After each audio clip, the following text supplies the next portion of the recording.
तो बच्चों जय श्री श्याम। आज हम स्टार्ट करने वाले हैं issue of share complete chapter यहाँ पर देखेंगे, क्योंकि बच्चों के काफी डाउट हैं इसमें प्रोराटा के अंदर और कॉल्स इन एरियर और कॉल्स इन एडवांस की जो सिचुएशन आती है क्वेश्चन में, तो वहां पर बच्चे गड़बड़ करते हैं।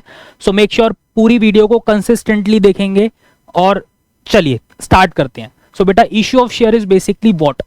देखो कंपनी को जब फंड्स रेज करने होते हैं तो उसके पास डिफरेंट सोर्सेज हैं, जिसमें से एक सोर्स है कि कंपनी अपनी शेयर कैपिटल मार्केट में बेचे और वहां से फंड को रेज कर ले।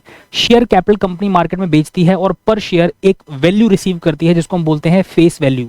जनरली बाय डिफॉल्ट उसको 10 रुपीज कंसिडर किया जाता है, आपको बहुत अच्छे से पता होगा, राइट। तो देखिए यहां पर क्या क्या चीजें लिखी हुई है। For the purpose of issue of share company issue prospectus which is a document containing information about the company. So basically क्या होता है, एक प्रोस्पेक्टस कंपनी मार्केट में पहले इशू करती है जिसके अंदर पूरी डिटेल्स मेंशन होती हैं शेयर्स के रिगार्डिंग, कितनी फेस वैल्यू रहेगी, कौन सी इंस्टॉलमेंट्स कब रिसीव करी जाएंगी। देखो जो 10 रुपए की जो फेस वैल्यू है ना, मतलब जो पर शेयर का जो अमाउंट है उसको कंपनी कभी भी इकट्ठा नहीं मांगती शेयर होल्डर से, उसको डिफरेंट इंस्टॉलमेंट्स पर मांगा जाता है, जिसको आप जानते हो एप्लीकेशन से, अलॉटमेंट से, first and final call, second call, इस तरीके से आप उसको जानते हो, ठीक है। सो होता क्या है, इन इंस्टॉलमेंट्स की डिफरेंट डेट होती हैं और ये फेस वैल्यू के डिफरेंट पार्ट्स होते हैं जिनको कंपनी इंस्टॉलमेंट्स में रिसीव करती है, राइट। तो होता क्या है कि कंपनी सबसे पहले मार्केट में प्रोस्पेक्टस इशू करती है, हर इंस्टॉलमेंट की डेट उसके अंदर मेंशन होती है, कितने शेयर्स मार्केट में कंपनी इशू करने वाली है वो सब कुछ सारी डिटेल्स उसके अंदर मेंशन होती है। On the basis of prospectus investor decision लेता है कि whether to invest in a company और नॉट, ओके। इसके अलावा अदर फैक्टर्स भी हैं, कंपनी की ग्रोथ कैसी है, कंपनी की वर्किंग कैसी है, इन चीजों पर भी डिपेंड करता है कि कोई इन्वेस्टर किसी कंपनी में पैसा लगाएगा या नहीं लगाएगा, राइट। तो आगे देखिए, which is a document containing information about the company. So prospectus में सारी डिटेल्स होती हैं। On the basis of prospectus, investor take decision about the investment that whether to invest in a company or not. ठीक है, तो किसी particular company में invest करें या ना करें, प्रोस्पेक्टस को रीड करके उसकी कंपनी की सिचुएशन को देखते हुए, कंपनी की ग्रोथ को देखते हुए इन्वेस्टर डिसीजन लेता है कि इसमें पैसा लगाया जाए या ना लगाया जाए, ओके। होता क्या है कि प्रोस्पेक्टस के साथ एक एप्लीकेशन अटैच होती है जिसको हम बोलते हैं पूरे शेयर की, जो भी शेयर्स वो सब्सक्राइब करने वाला है, जो भी शेयर्स वो परचेज करने वाला है इन्वेस्टर, उसका एक पहली इंस्टॉलमेंट को हम बोलते हैं एप्लीकेशन, राइट। और वो एप्लीकेशन का पैसा आप प्रोस्पेक्टस के साथ ही वो एप्लीकेशन का पैसा भेजना होता है, अटैच होती है एप्लीकेशन उसके साथ। सो बेसिकली उससे कंपनी को एक श्योरिटी मिलती है कि ये पर्टिकुलर शेयर होल्डर है, इसने एप्लीकेशन का पैसा दिया है, अब आगे हम इससे फर्दर इंस्टॉलमेंट्स मांगेंगे, अलॉटमेंट मांगेंगे, फर्स्ट कॉल मांगेंगे एंड इससे हम पूरा पैसा रिसीव करेंगे। सो बेसिकली सबसे पहले पैसा रिसीव होता है एप्लीकेशन का, राइट, जिससे कंपनी को श्योरिटी मिलती है कि he want to purchase our shares, okay. An application is attached with the prospectus and interested investor after filling such form along with the specified amount can apply for the shares of the company. होता क्या है कि prospectus के साथ application attach होती है, application का specified amount जो होता है वो शेयर होल्डर भेजता है and this is known as application amount, उसको एप्लीकेशन अमाउंट के नाम से जानते हो आप। And on the basis of application receive company take decision for the allotment of shares and share holder who allotted the shares of the company will pay the allotment money, okay. So company क्या करती है, company फिर आगे decision लेती है, different share holders का पैसा receive होता है एप्लीकेशन का, उसके बेसिस पर कंपनी डिसीजन लेती है कि इसमें से कितने शेयर होल्डर्स को फर्दर अलॉटमेंट देनी है, ठीक है। जितने को अलॉटमेंट देनी होगी उनसे अलॉटमेंट का पैसा मांगा जाएगा, उसके बाद फर्दर दूसरी कॉल्स मांगी जाएंगी, राइट। और जिनको रिटर्न करना होगा, मान लो अगर ज्यादा पैसा रिसीव हो गया जितना कंपनी ने मांगा नहीं था, तो ऑब्वियसली वहां पर फिर पैसा रिटर्न भी करना पड़ेगा, ओके। इसके अलावा प्रोराटा एडजस्टमेंट भी होती है, वो सब हम आगे देखेंगे। चलिए, तो सबसे पहले मैं बात करूंगा कि जर्नल एंट्रीज की, कि सर जर्नल एंट्रीज बताइए कि बेसिकली पैसा रिसीव करने की एंट्री और उसकी सारी जो पूरी अकाउंटिंग एंट्री को ध्यान से समझिए। सबसे पहले मैं बात करता हूं कि एप्लीकेशन का पैसा रिसीव होता है प्रोस्पेक्टस के साथ, तो होगा क्या कि कंपनी का बैंक इंक्रीज हो जाएगा, राइट। सो बैंक इंक्रीज होगा, और बैंक क्या है, बैंक वैसे एक पर्सनल अकाउंट है बट कंपनी का वो अकाउंट है, दैट्स व्हाई हम बोलते हैं कि कंपनी के लिए वो क्या है, एक एसेट भी है, राइट। बिकॉज कंपनी का कहीं ना कहीं उसमें फंडिंग है, उसका कंपनी का कैश उसमें जमा है, तो एक एसेट इंक्रीज हो रहा है, बैंक इंक्रीज हो रहा है, और साथ ही साथ एप्लीकेशन का पैसा कंपनी को रिसीव हुआ है। अब जो एप्लीकेशन का पैसा मिला उससे कंपनी क्या करती है, शेयर कैपिटल दे देती है। देखो अच्छे से आपको पता है नॉर्मल बिजनेस में भी जब कैपिटल कंपनी रिसीव करती है, जब कैपिटल का अमाउंट कंपनी रिसीव करती है तो कैपिटल को क्या करते हैं, क्रेडिट करते हैं, राइट। जैसे कि मैं नॉर्मल बिजनेस की बात करूं, जब मैं कंपनी की बात नहीं करता, तो ऑब्वियसली जब कोई पैसा ओनर लगाता है बिजनेस के अंदर, तो बिजनेस क्या एंट्री पास करता है बच्चों, cash account debit to capital. वो कैपिटल क्या रिप्रेजेंट कर रहा है, बिजनेस के लिए liability towards the owner. Company के सिनेरियो में यहां पर ओनर कौन है सर, शेयर होल्डर्स हैं। शेयर होल्डर्स को क्या देंगे, शेयर कैपिटल देंगे, राइट। तो हर इंस्टॉलमेंट जो रिसीव हो रही है ना, उसके साथ आप शेयर कैपिटल को क्रेडिट करते जाओगे, राइट। देखो, माना कि 10 रुपए की फेस वैल्यू है, इसको कंपनी 3 इंस्टॉलमेंट्स में रिसीव करेगी।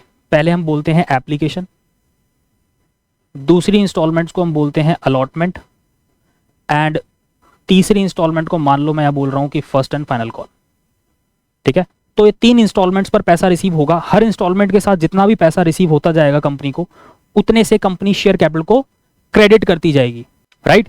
तो देखो यहां पर एप्लीकेशन में जो पैसा मिला उसके साथ क्या कर दिया, शेयर कैपिटल को क्रेडिट कर दिया।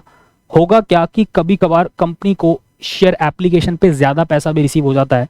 इन दैट सिनेरियो अगर कंपनी ने डिसीजन लिया कि इनको यहीं पर पैसा रिटर्न कर देंगे, तो ऑब्वियसली वहां पर फिर बैंक अकाउंट आप रिड्यूस कर दोगे। जब बैंक में पैसा आया था तो बैंक आपने डेबिट किया था, अब बैंक में से पैसा पे करोगे, रिटर्न करोगे शेयर होल्डर्स को पैसा, तो ऑब्वियसली टू बैंक करके आप इसको क्रेडिट करोगे। उसके बाद आती है अगली इंस्टॉलमेंट्स, मांगने की एंट्री, ड्यू की एंट्री होती है ये, share allotment account debit to share capital, okay. उसके बाद बैंक से पैसा रिसीव कर लिया, bank account debit to share allotment. Allotment के बाद कोई दूसरी अगर इंस्टॉलमेंट है तो उसको हम कॉल्स के नाम से जानते हैं बच्चों, जैसे कि फर्स्ट कॉल है, सेकंड एंड फाइनल कॉल हो सकती है, राइट। तो जो भी बैलेंस होता है कंपनी डिमांड करती है इंस्टॉलमेंट पर जिनको अलॉट किया है, उसको हम कॉल के नाम से जानते हैं। जैसा कि यहाँ पर 5वीं एंट्री के अंदर है, share first call account debit to share capital, then bank से पैसा रिसीव हो जाएगा, bank account debit to share first call. ये हमारी लास्ट इंस्टॉलमेंट है जिसके अंदर है share second and final call. Second के साथ मैंने फाइनल लगा दिया बिकॉज ये लास्ट है, ओके। ये लास्ट इंस्टॉलमेंट है। Second and final call account debit to share capital, then bank से पैसा रिसीव कर लिया, bank account debit to share second and final call. इस क्वेश्चन को बड़े ध्यान से समझना। इस सिंपल क्वेश्चन के थ्रू मैं समझाना चाहूंगा आपको दोनों केस, कि जब कंपनी पैसा रिटर्न करती है, एक्सेस जो पैसा रिसीव हुआ है, एक्सेस शेयर्स पर जो पैसा रिसीव हुआ है। इसके अलावा दूसरा सिनेरियो हम समझेंगे प्रो राटा एडजस्टमेंट, जब कंपनी इस एक्सेस पैसे को फर्दर एडजस्ट करती है दूसरी इंस्टॉलमेंट्स पर। प्रो राटा का क्या केस है, क्या सिनेरियो है, उसको समझेंगे ध्यान से। सबसे पहले हम एक्सेस अमाउंट रिटर्न करने वाली बात करते हैं, तो इस वाले केस के लिए हम एंट्री करेंगे सबसे पहले। तो एबीसी लिमिटेड है, इसने जो है 20,000 शेयर्स इशू करे हैं। 20,000 शेयर्स पर जो पैसा रिसीव होगा वो कुछ इस प्रकार रिसीव होगा। जो फेस वैल्यू है वो 10 रुपए है, और फेस वैल्यू को वो 4 इंस्टॉलमेंट में रिसीव कर रहे हैं। एप्लीकेशन पर 3 रुपए हैं, अलॉटमेंट पर 2 है, फर्स्ट कॉल पर 3 है, सेकंड फाइनल कॉल पर 2 रुपए हैं। कंपनी ने टोटल 22,000 शेयर्स का पैसा रिसीव कर लिया। यहां पर 22,000 शेयर्स का पैसा पूरा एक्सेस है, राइट। देखो यहां पर 22,000 शेयर्स का पैसा रिसीव हुआ है, तो कहने का मतलब है कंपनी ने कितना इशू किया, कंपनी ने किया सर 20,000 शेयर्स इशू। तो ऑब्वियसली कंपनी जितने इशू करें तो कंपनी तो उतने ही अलॉट करेगी ना, ठीक है। एक्सेस यहां पर कितने हैं, 2,000 शेयर्स का पैसा फालतू है। अब 2,000 शेयर्स पर कंपनी डिसीजन लेगी वेदर टू रिटर्न कर दें या फिर हम क्या करें, इसको प्रो राटा एडजस्ट कर लें, ठीक है। तो पास द जर्नल एंट्री, तो हमें जर्नल एंट्री पास करके दिखानी है। सबसे पहला सिनेरियो है जब एक्सेस अमाउंट को आप रिटर्न कर रहे हो, एंड सेकंड सिनेरियो है जब आप इसको प्रो राटा एडजस्ट करोगे। ध्यान से देखो, सबसे पहले हम बात करते हैं एक्सेस मनी रिटर्न की। तो चलिए एंट्री करना स्टार्ट करते हैं बच्चों। फॉर्मेट बेटा हर बच्चा एग्जाम में प्रॉपर तरीके से बनाकर आएगा, राइट। फॉर्मेट है, नरेशंस हैं, मेक श्योर कोई कंजूसी नहीं करोगे बनाने में, ठीक है। Debit amount, credit amount, date particular, LF ledger folio. चलिए, तो पहली एंट्री क्या होगी बेटा, पहले तो आप बैंक से पैसा रिसीव कर लोगे, जैसा कि मैंने आपको बताया, bank account debit to share application. देखो यहां पर थोड़ा सा स्पेस की कमी है, इसलिए मैंने शेयर एसएच डॉट कर दिया, यहां पर शॉर्टकट कर रहा हूं, बट आगे आप एग्जाम में शॉर्टकट नहीं करके आओगे, ठीक है। सर ये तो बड़ी नाइंसाफी है, आप तो कर रहे हो बट हमें नहीं करने दे रहे। बेटा मान लो बात, मत करके आना, ठीक है। सर हमारे पास भी तो स्पेस की कमी हो सकती है एग्जाम में, तो हम भी ऐसे करते हैं तो क्या दिक्कत है। बेटा एग्जामिनर के मूड के ऊपर है, कुछ इग्नोर कर देते हैं और कुछ मार्क्स काट लेते हैं, राइट। सो मेक श्योर इसको आप फॉलो मत करना। लो मैं भी नहीं कर रहा follow. Share application account debit,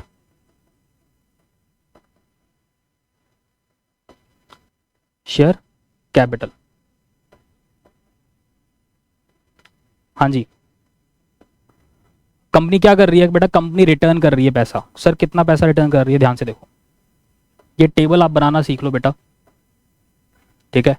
applied, allotted and adjusted. देखिए कितना पैसा, कितने शेयर्स का पैसा आया है कंपनी के पास सर 22,000 शेयर्स का। कंपनी अलॉट कितना कर रही है सर? 20,000 अलॉट कर रही है। एक्सेस कितना है सर? 2,000 शेयर्स का पैसा एक्सेस। इसके साथ कंपनी दो चीज़ें कर सकती है, या तो इसको रिटर्न कर देगी या फिर इसको प्रो राटा एडजस्ट कर देंगे। यस और नो? हाँ सर। एप्लीकेशन पर जो 20,000 का पैसा है, 20,000 शेयर्स को ही कंपनी कायदे से अलॉटमेंट दे सकती है। तो कहने का मतलब 60,000 रुपये मैं शेयर कैपिटल में ट्रांसफ़र करूँगा। यस और नो? हाँ सर। और 2,000 शेयर्स का पैसा फालतू है ना? देखो 2,000 शेयर्स का पैसा फालतू, और मैं बात कर रहा हूँ केस 1 की जिसके अंदर मैं रिटर्न कर रहा हूँ। तो मतलब 6,000 रुपीज़ मैं क्या कर दूंगा? रिटर्न कर दूंगा। यस और नो? हाँ सर। और टोटल मेरे को मिले हैं 66,000। देखो 66,000 मिले हैं। चलो अब रिटर्न कर देते हैं। ठीक है, तो 66,000 का टोटल 60,000 का शेयर कैपिटल में ट्रांसफर हो जाएगा और 6,000 को मैं टू बैंक करके रिटर्न कर दूंगा। ओके, आगे अगली इंस्टॉलमेंट मांगे। Share allotment account debit to share capital account. हाँ जी, 2 रुपये हैं अलॉटमेंट पर, और कायदे से अलॉटमेंट कंपनी 20,000 शेयर्स की ही देगी। तो कहने का मतलब है यहाँ पर 40,000 रुपीज़ आ जाएंगे सर जी। उसके बाद बैंक से पैसा रिसीव कर लेगी company. Bank account debit to share allotment account 40,000। ठीक है जी। चलो अब आगे एंट्री देखो। होपफुली यहाँ तक समझ में आया होगा आपको। मैंने एप्लीकेशन का पैसा रिसीव कर लिया और जो एक्सेस था उसको मैंने रिटर्न कर दिया। देन मैं अलॉटमेंट पर आ चुका हूँ। अलॉटमेंट का पैसा भी मैं रिसीव कर चुका हूँ। अब आ जाइए आगे। आगे फर्स्ट कॉल की बात की गई है, तो फर्स्ट कॉल का पैसा सबसे पहले आप मांगो।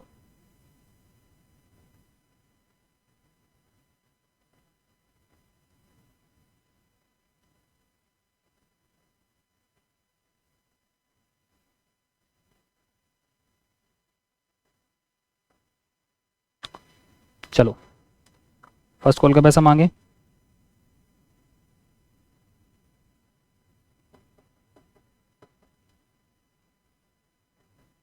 Share first call account debit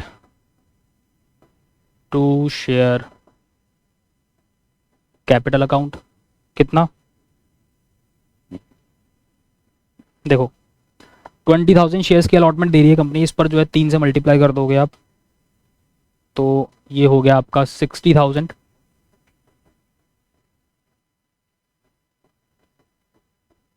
ठीक है, उसके बाद आप बैंक से पैसा रिसीव कर लोगे।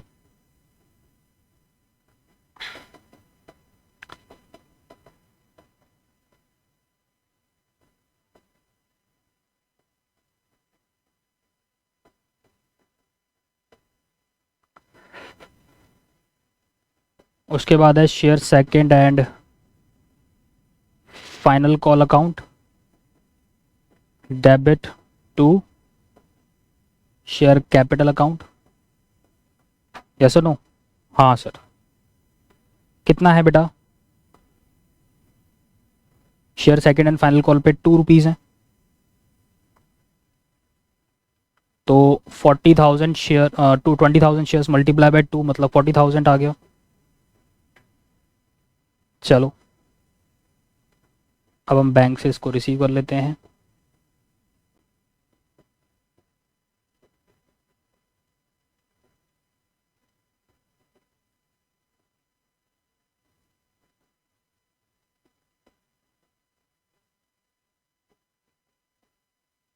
ठीक है जी, तो ये था पहला केस जो कि बहुत सिंपल था।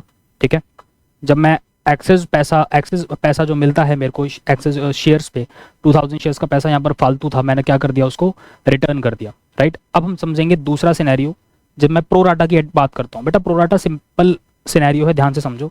मान लो जैसे कोई बच्चा मेरे पास ट्यूशन पढ़ता है, 1000 रुपीज़ मेरी मंथली फीस है मान लो अकाउंट्स की, ठीक है। स्टूडेंट ने क्या किया, मेरे को पहले मंथ 1500 रुपये दे दिए, 1500 रुपीज़ पे कर दिए।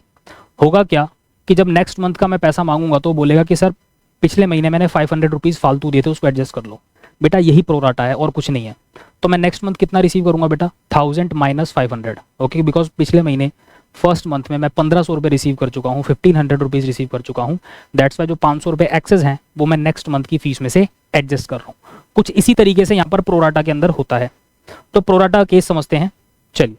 तो बेटा ये था हमारा फर्स्ट केस जिसके अंदर हमने चर्चा करी कि जब हमारा एप्लीकेशन पर जो एक्सेस पैसा रिसीव हुआ है उसको कंपनी रिटर्न कर देगी, राइट। तो देखो ध्यान से, एक और चीज मैं आपको बता रहा हूँ कि बेटा नरेशन मेंशन करके आना, नरेशन आपको लिखनी है हर एंट्री के नीचे यहाँ पर ब्रैकेट में, ओके। तो नरेशन आप खुद लिख सकते हो। इसके अलावा डेट का यहाँ पर जो है कॉलम है, बट यहाँ पर डेट्स क्वेश्चन के अंदर मेंशन नहीं है, तो मैंने यहाँ पर सीरियल नंबर मेंशन कर दिया है। तो डेट स्लैश सीरियल नंबर कुछ भी आप कंसीडर कर सकते हो, अकॉर्डिंगली यहाँ पर एंट्री आप करोगे। चलिए अब हम बात करते हैं बच्चों केस 2 प्रोराटा।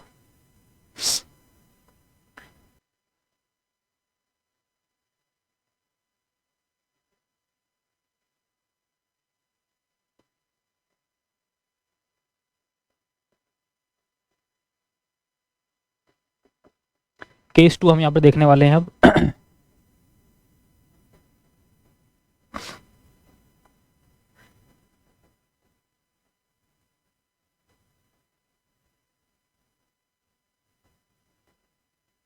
चलो, सो केस 2 में सबसे पहली एंट्री तो बेटा वही होने वाली है, क्या, पैसा रिसीव करोगे आप, bank account debit to share application account. कितना पैसा मिला था बच्चों, सर 66,000 मिला था, 22,000 शेयर्स थे और 3 रुपए की हमारी एप्लीकेशन थी, राइट। ये देखो आया ना, 22,000 शेयर्स थे, 3 रुपए की एप्लीकेशन थी। अकॉर्डिंगली हमें यहाँ पे पहली एंट्री सेम करनी पड़ेगी। सेकंड, अब यहां पर मैं क्या करूंगा बेटा ध्यान से, केस 2 में मैं रिटर्न नहीं कर रहा हूं, मैं क्या कर रहा हूं, मैं प्रो राटा एडजस्ट कर रहा हूं, ओके।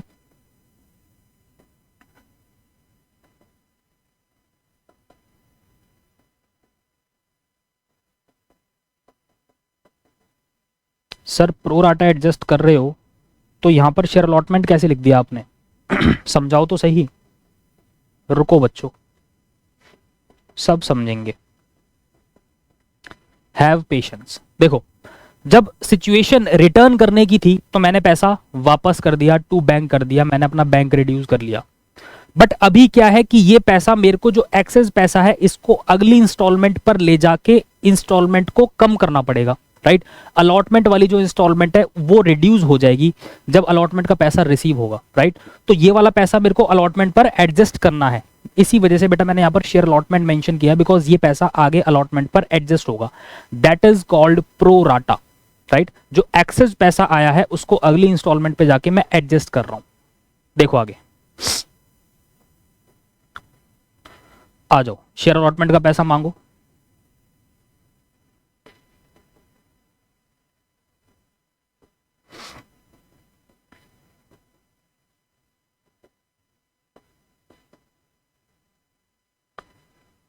हाँ जी, शेयर अलॉटमेंट का कितना पैसा मांगोगे बच्चों? सर 2 रुपए के हिसाब से 20,000 शेयर्स पर, हाँ जी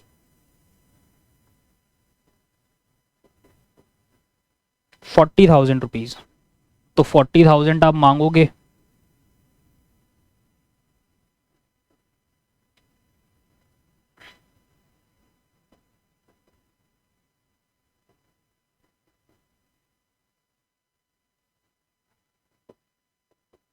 अब यहां पर पैसा रिसीव करते टाइम ना बेटा ये जो एक्सेस पैसा है इसको आप एडजस्ट कर दोगे। तो 40 मेरे को मिलने थे अलॉटमेंट पर, जिसमें 6,000 रुपीज मेरे को पहली इंस्टॉलमेंट में एक्सेस मिला हुआ है, उसको यहां पर आप एडजस्ट कर दो। तो कायदे से यहां पर मेरे को कितना पैसा मिलेगा, 34,000, राइट। आगे देखिए,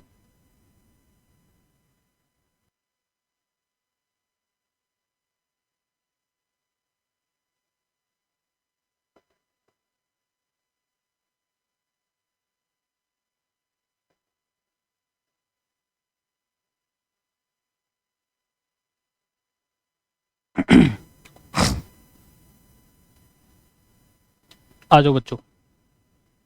अब हम मांगते हैं फर्स्ट कॉल अलॉटमेंट के बाद।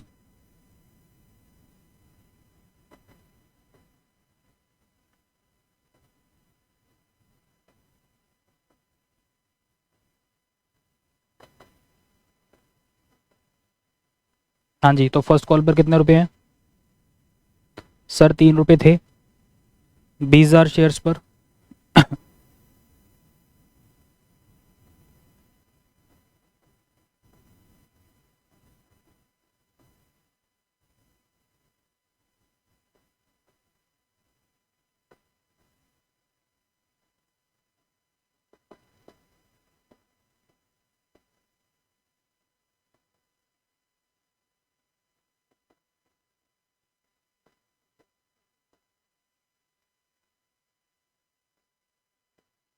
7th,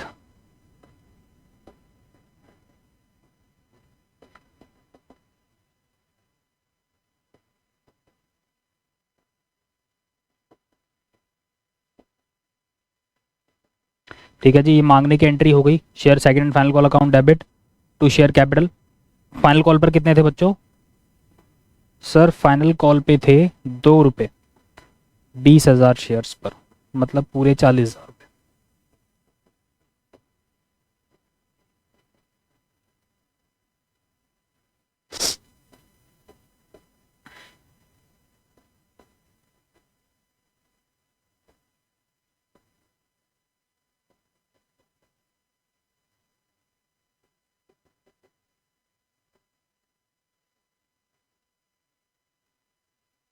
ठीक है जी,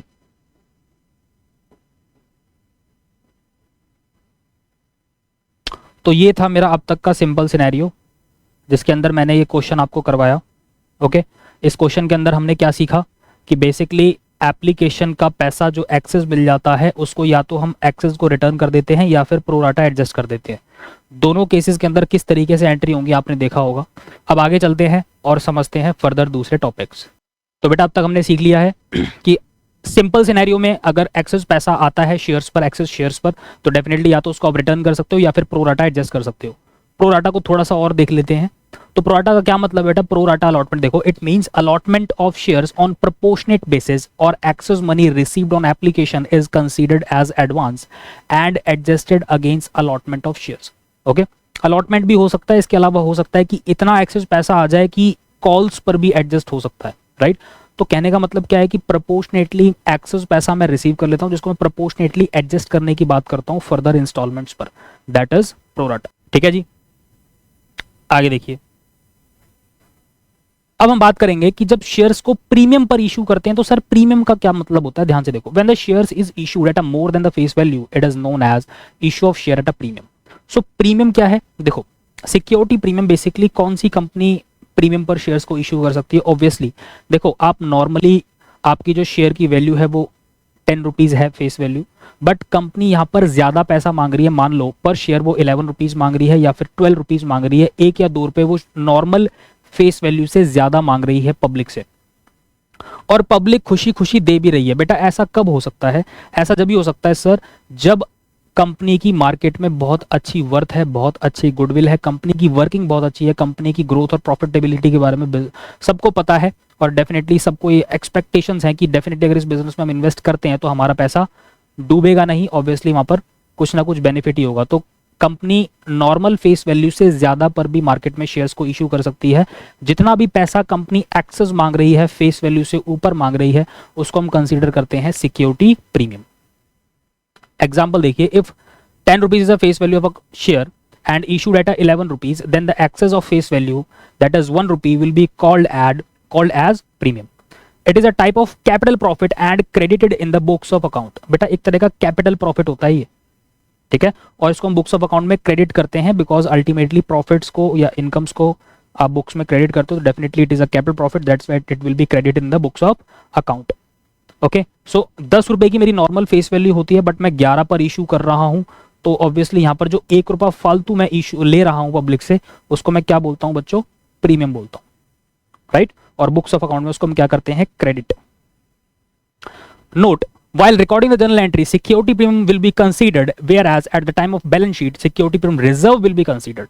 ध्यान से सुनना मेरी बात को, जब ट्रांजैक्शंस आप करोगे सिक्योरिटी प्रीमियम अकाउंट कंसीडर करोगे, बट जब बैलेंस शीट प्रिपेयर करोगे तो यही एक्सेस पैसा रिजर्व में ट्रांसफर कर दिया जाता है। और इस सिक्योरिटी प्रीमियम के ऊपर कुछ रिस्ट्रिक्शंस होती हैं as per companies act 2013, make sure उनको भी मैं आगे अच्छे से आपको बताऊंगा, ठीक है। तो उसलिए हम उसको एक सिक्योरिटी प्रीमियम रिजर्व में ट्रांसफर करते हैं जब बैलेंस शीट की प्रिपरेशन की बात आती है। और शेड्यूल 3 में जब आप बैलेंस शीट बनाते हो तो वहां पर रिजर्व एंड सरप्लस का जो कॉलम आता है शेयर होल्डर फंड्स में, तो वहां पर हम सिक्योरिटी प्रीमियम रिजर्व को शो करते हैं, बट जर्नल एंट्री के अंदर हम इसको सिक्योरिटी प्रीमियम कंसीडर करते हैं। तो क्वेश्चन देखिए, XYZ issued 50,000 shares at a premium of 2 rupees per share, amount receivable as follows। ठीक है, तो देखो यहां पर 50,000 शेयर्स कंपनी ने इशू करे हैं, XYZ लिमिटेड ने 50,000 शेयर्स इशू करे हैं, प्रीमियम है 2 रुपए का, ठीक है। और ये जो प्रीमियम है ये किस तरीके से कंपनी रिसीव कर रही है, यहां पर सारी चीजें मेंशन है। अमाउंट रिसीवेबल मतलब कंपनी कुछ इस तरीके से पूरा पूरा पैसा रिसीव कर रही है, किस तरीके से कर रही है देखो, एप्लीकेशन पे है 5 रुपए 5 रुपीज, अलॉटमेंट पर है 3 रुपए, तो कहने का मतलब यह है कि प्रीमियम आगे बोला हुआ है इंक्लूडिंग प्रीमियम, तो इसका मतलब यह है कि सर इसमें कैपिटल का पोर्शन 1 रुपए का है और 2 रुपए हमारा सिक्योरिटी प्रीमियम है, बिकॉज 2 रुपीज प्रीमियम और प्रीमियम यहां पर इंक्लूड है, तो कहने का मतलब 1 + 2 हो गया। सर बैलेंस कितना बचा, फेस वैल्यू क्या होती है, face value by default 10 rupees consider करी जाती है, राइट। तो 5 यहां पर आ गए, एक ये आ गया, ये तो प्रीमियम है, तो 6 कवर हो गए। अब यहां पर कितने बचे बच्चों, 4 बचे, राइट। तो ध्यान रखना इस तरीके से बैलेंस भी आपको निकालने के लिए बोल सकता है। So first and final call की अगर मैं बात करूं तो यहां पर ये 4 रुपए की लास्ट इंस्टॉलमेंट हमारी होगी। तो हम इसकी एंट्री करना स्टार्ट करते हैं और समझते हैं कि सर इस क्वेश्चन को सॉल्व कैसे करेंगे। बनाए फॉर्मेट, हाँ सर फॉर्मेट बनाइए सर। चलिए एंट्री करना स्टार्ट करते हैं बेटा। तो 50,000 शेयर्स हैं, कुछ एक्सेस शेयर्स नहीं की, कोई किसी भी एक्सेस शेयर की बात करी गई है, नहीं करी गई सर। 50,000 शेयर्स इशू करे हैं और डेफिनेटली पूरा पूरा पैसा रिसीव हुआ होगा। एक छोटा सा क्वेश्चन लिया है, ये फुल फ्लेज क्वेश्चन नहीं है, मैं आपको चीजें कॉन्सेप्ट क्लियर करवाना चाहता हूं यहाँ पर, राइट। तो देखो 50,000 शेयर्स पर सीधा सीधा हम एंट्री पास करना स्टार्ट करेंगे। चलो तो सबसे पहले हम बात करते हैं सर पैसा रिसीव होगा, हाँ जी सबसे पहले तो सर पैसा रिसीव होता है, बिल्कुल। सर आप फिर शॉर्टकट मार रहे हो, चलो सॉरी अब मैं शॉर्टकट नहीं मारूंगा। तो bank account debit to share application, कितना पैसा मिलेगा बच्चों, 50,000 शेयर्स पर सर 5 रुपए मिलेंगे पहले, हाँ 5 5 25, मतलब ये हो गया हमारा 2,50,000। सर थोड़ा सा साफ साफ लिखो ना, एक तो आपकी राइटिंग इतनी अच्छी है सर। लो बच्चों अब ठीक है, हाँ सर अब ठीक है, ओके। आगे देखिए एप्लीकेशन का पैसा रिसीव हो गया, अब आगे क्या करेंगे बच्चों, हाँ जी सर एप्लीकेशन पर तो कोई प्रीमियम है नहीं, अलॉटमेंट पर तो प्रीमियम की टेंशन तो अलॉटमेंट पर लेंगे। चलो share application account debit to share capital, yes और नो।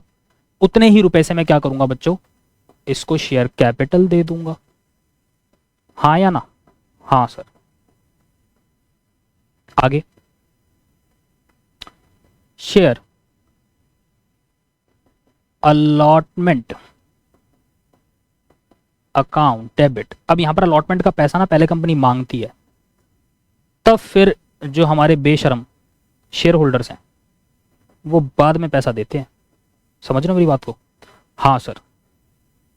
तो शेयर अलॉटमेंट, अच्छा इसके अलावा एक और चीज मांगेगी कंपनी, कंपनी बोलेगी लाओ भाई सिक्योरिटी प्रीमियम का पैसा भी तो दो, ये कैसे छोड़ दें हम, हाँ सिक्योरिटी प्रीमियम का पैसा भी तो लाना पड़ेगा, और ये कैपिटल प्रॉफिट होता है तो इस वजह से क्या होगा, बुक्स में क्रेडिट होगा। अल्टीमेटली हर प्रॉफिट बिजनेस के लिए, हर तरह की इनकम, हर तरह का प्रॉफिट क्रेडिट किया जाता है बुक्स ऑफ अकाउंट में। व्हाई?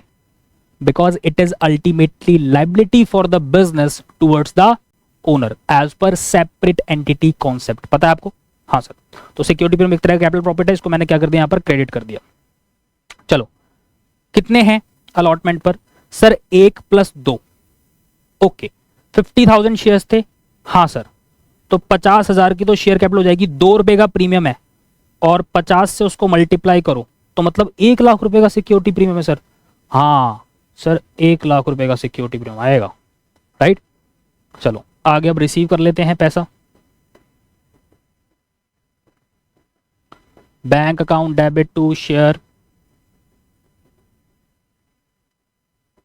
अलॉटमेंट अकाउंट, पूरा पूरा आ गया, किसी तरह का डिफॉल्ट तो है ही नहीं। हाँ जी आ गया सर पूरा पूरा, ठीक है। अब आगे देखिए, अब आती है फर्स्ट कॉल। चलो सर फर्स्ट कॉल को रिकॉर्ड करके बताओ, फिर से फॉर्मेट बनाना पड़ेगा बच्चों, तो बनाओ ना सर, परेशान क्यों हो रहे हो। ओके बना देते हैं।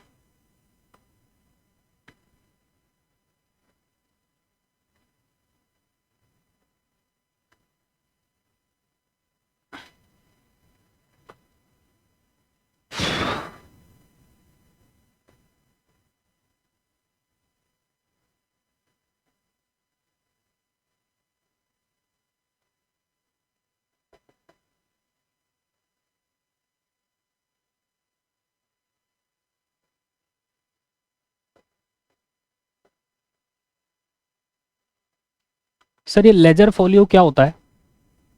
बेटा लेजर फोलियो होता है, यहाँ पर लेजर्स मैं नहीं बना रहा हूँ, बट होता क्या है कि जनरल एंट्री से ट्रांसफर होती है एंट्री लेजर्स के अंदर, तो वो रेफरेंस यहाँ पर दिया जाता है कि किस लेजर के अंदर वो ट्रांजेक्शन गई होगी, उसका नंबर आप यहाँ पर मेंशन कर सकते हो, ठीक है। बट अभी हम इसको ब्लैंक छोड़ेंगे, ओके। चलो तो हमारी लास्ट इंस्टॉलमेंट रह गई थी, फर्स्ट कॉल मांगे, हाँ सर मांगो, शेयर फर्स्ट एंड, इसी को मैं फाइनल कॉल बोल रहा हूँ, final call account debit to share capital account. जी सर कितना हो गया, 4 रुपये 50,000 शेयर्स पर, मतलब 2 लाख रुपीज आप मांगोगे, यस और नो? हाँ सर। उसके बाद आप इसको रिसीव भी कर लोगे।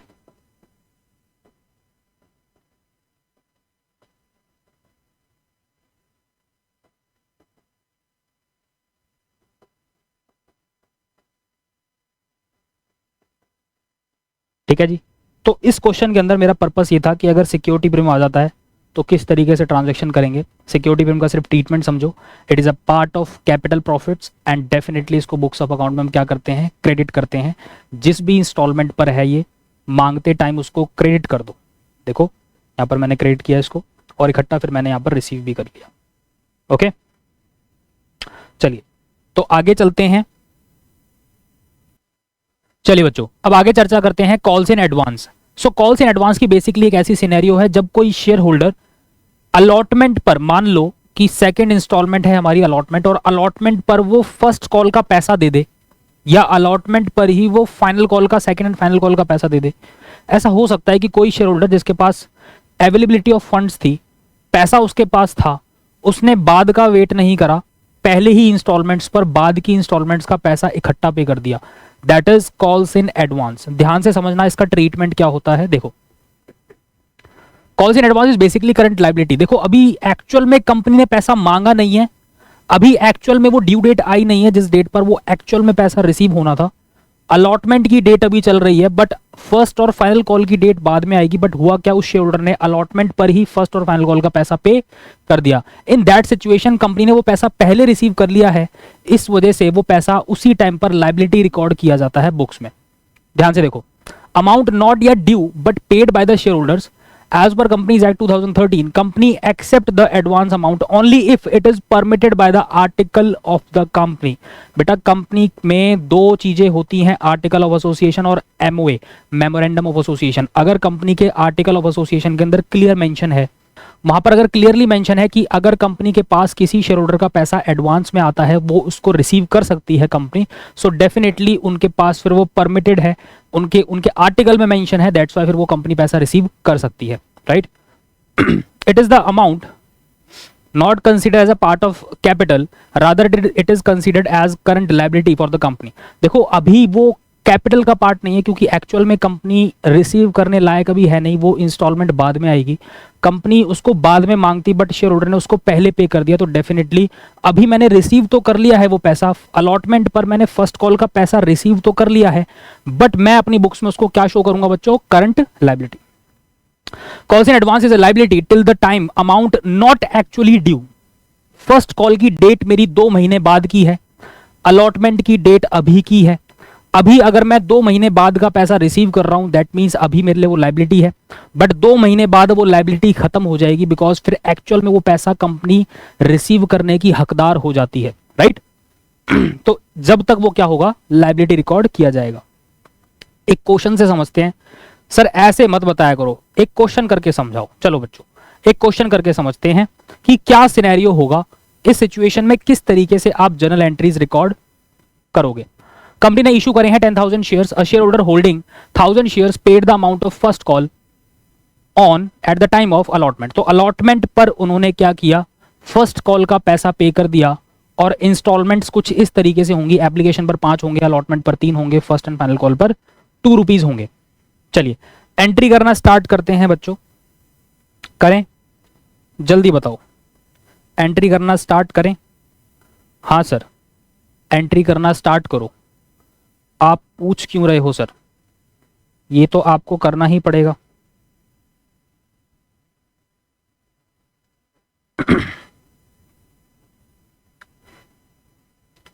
मैं यहीं से शुरुआत कर रहा हूं क्वेश्चन की, ठीक है।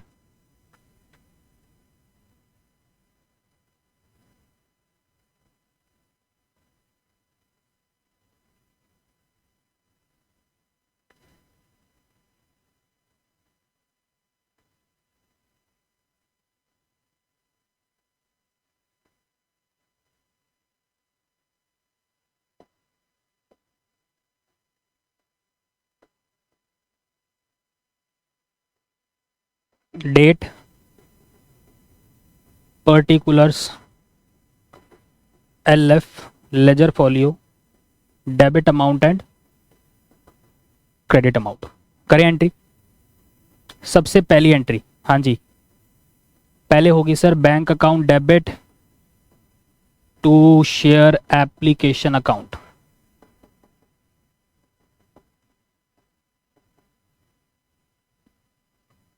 ₹5 10,000 शेयर्स पर, मतलब 50,000 हो जाएंगे ये। देन उसके बाद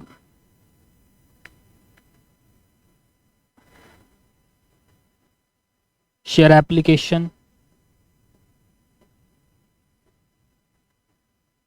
account debit to share capital account. 50,000 से आप शेयर कैपिटल भी दे दोगे, यस और नो? हाँ सर। चलिए आगे करते हैं, अगली इंस्टॉलमेंट रिसीव करें अलॉटमेंट की, तो ₹3 अलॉटमेंट पर है, बट सेम टाइम पर 1000 शेयर्स का पैसा फर्स्ट कॉल का भी रिसीव हुआ है, तो इसको आप भूलोगे नहीं, ओके ठीक है। तो याद रखना कि ये पे किया है, इसका मतलब कंपनी ने रिसीव किया है, तो रिसीव करते टाइम हम इस एंट्री को रिकॉर्ड करेंगे, इतना मतलब कि जब बैंक की एंट्री हम पास करेंगे तब इसको रिकॉर्ड करेंगे। तो अभी मैं सिर्फ अलॉटमेंट का पैसा मांगूंगा, तो मांगने की एंट्री करो।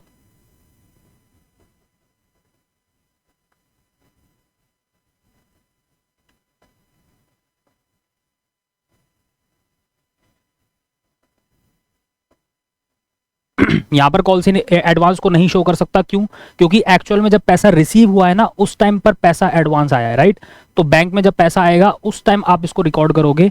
बट कायदे से क्या बनता है? कायदे से सिर्फ अभी अलॉटमेंट का पैसा बनता है। तो कायदे से अलॉटमेंट का पैसा कितना बनता है सर? 3 रुपए बनते हैं 10,000 शेयर्स पर, दैट मीन्स 30,000 रुपीज। ओके, हाँ सर, आ जाओ। अब जब रिसीव करने की बात आई तो bank account debit to share allotment account, और यहां पर हमें कॉल्स इन एडवांस रिकॉर्ड करना पड़ेगा। ठीक है, कॉल्स इन एडवांस क्या है बेटा? कॉल्स इन एडवांस लायबिलिटी होती है। ठीक है, तो इसी वजह से हम इसको बुक्स में क्या कर रहे हैं? क्रेडिट कर रहे हैं। तो कितना कॉल्स का पैसा एडवांस आया है सर? 1000 शेयर्स पर 2 रुपए आए होंगे, तो मतलब 2000 रुपीज मेरे को यहां पर एडवांस मिला है। तो चलिए जी, इसको रिकॉर्ड कर लेते हैं। 30,000 तो एक्चुअल अलॉटमेंट के थे, और 1000 शेयर्स पर 2 रुपए के हिसाब से ये एडवांस भी रिसीव हुआ होगा। दैट मीन्स 32,000 रुपीज मेरे को यहां पर रिसीव हो गया होगा। ओके, आगे देखिए। अब हम मांगेंगे कौन से? फर्स्ट एंड फाइनल कॉल के पैसे पूरे 10,000 शेयर्स पर। ड्यू करो share first and final call account debit to share capital account. Sir कितना? 2 रुपए मांगेंगे 10,000 शेयर्स पर, मतलब 20,000 रुपीज। ठीक है, उसके बाद जब एक्चुअल में पैसा रिसीव होगा तो अब मुझे बताओ कितना पैसा रिसीव होगा। बेटा अगर चाहो तो यहां पर आपने कॉल्स इन एडवांस को लायबिलिटी बनाया था, इस एंट्री के अंदर कॉल्स इन एडवांस को डेबिट भी कर सकते हो। ठीक है, या तो वो कर लो या डायरेक्टली बैंक में इस अमाउंट को रिड्यूस करके दिखा दो। बताओ क्या करना चाहते हो? सर उसको रिवर्स करके दिखा दो। मैं आपको प्रेफर करूंगा कि आप डायरेक्ट एंट्री पास कर दो। देखो कैसे। Share first and final call account, 20,000 receive होने थे, बट 1000 शेयर्स पर 2 रुपए तो पहले आ चुके हैं, तो कायदे से ये माइनस होने चाहिए। तो कहने का मतलब ये है कि 18,000 यहां पर दिखेंगे। यस और नो? एक और काम कर सकता हूं मैं चाहूं तो यहां पर कॉल्स इन एरियर को debit, sorry calls in advance को डेबिट कर सकता हूं, और 20,000 से पूरी एंट्री भी कर सकता हूं। सर करके दिखाओ ना, ऐसे कैसे बता रहे हो आप? चलो करके दिखा देते हैं। चाहो तो ये भी कर सकते हो।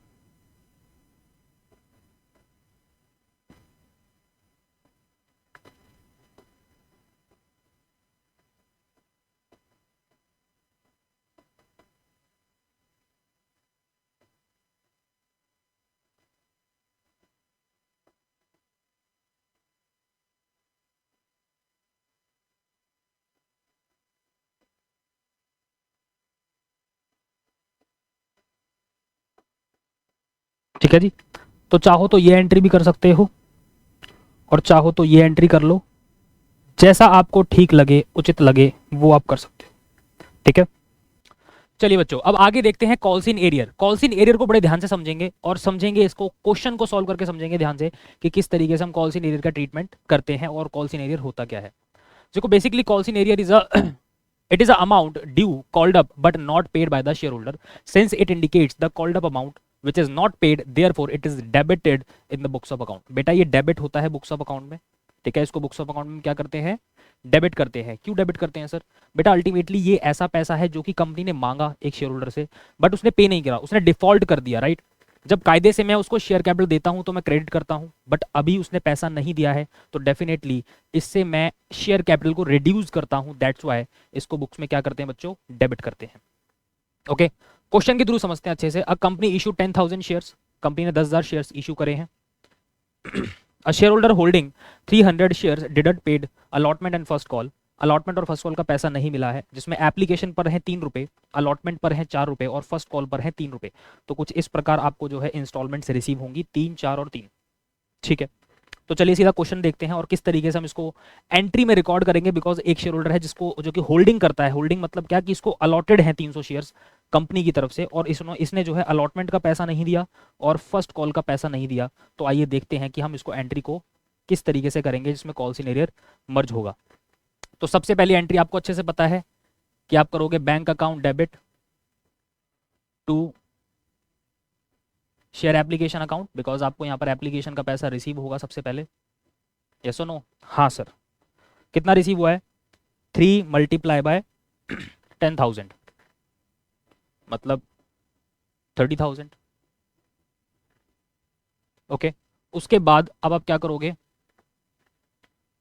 शेयर एप्लीकेशन अकाउंट डेबिट, आप इस इंस्टॉलमेंट से उसको शेयर कैपिटल दे दोगे।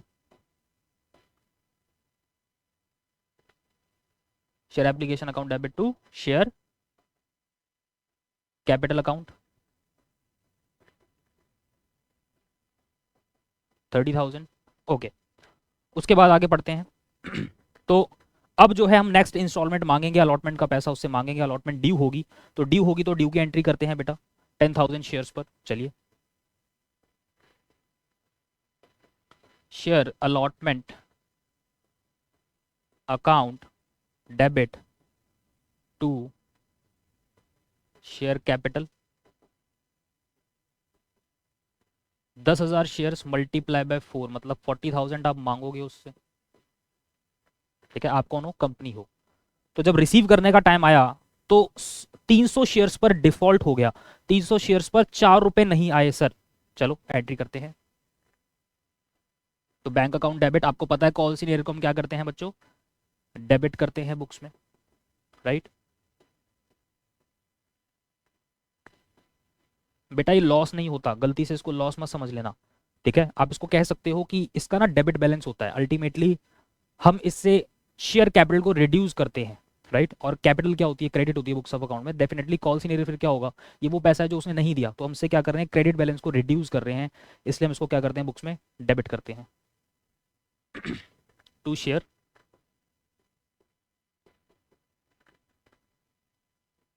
Allotment account. तो कायदे से बैंक में कितना पैसा आएगा बताओ? देखो, 300 शेयर्स पर 4 रुपए तो नहीं आएंगे, राइट? तो 300 शेयर्स पर अगर मैं 4 रुपए की बात करूं तो मतलब 1,200 रुपए नहीं आएंगे। तो 40,000 में से अगर 1,200 गए तो कितने बचे? मतलब सर अकाउंट में आएंगे 38,800, राइट? उसके बाद टोटल जो अलॉटमेंट है वो हमारी 40,000 की है। Okay, done? समझ में आया? हाँ सर, समझ में आया। उसके बाद लास्ट इंस्टॉलमेंट मांगते हैं, first call. Share first and final call account debit to share capital. बेटा मैं नरेशन नहीं लिख रहा हूँ तो इसका मतलब ये नहीं है कि आप भी शॉर्टकट करके आओगे। बेटा हर ट्रांजेक्शन के नीचे नरेशन जरूर लिख कर आओगे।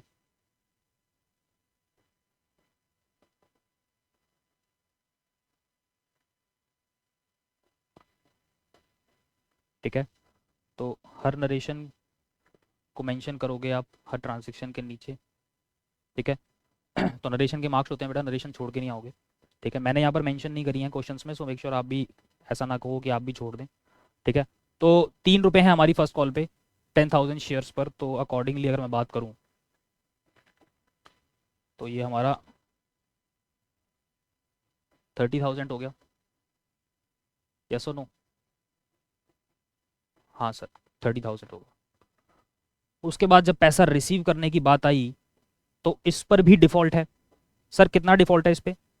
देखो, 300 शेयर्स पर डिफॉल्ट है, 3 रुपए के हिसाब से नहीं आए होंगे, तो कितने हो गए ये? 900 रुपये।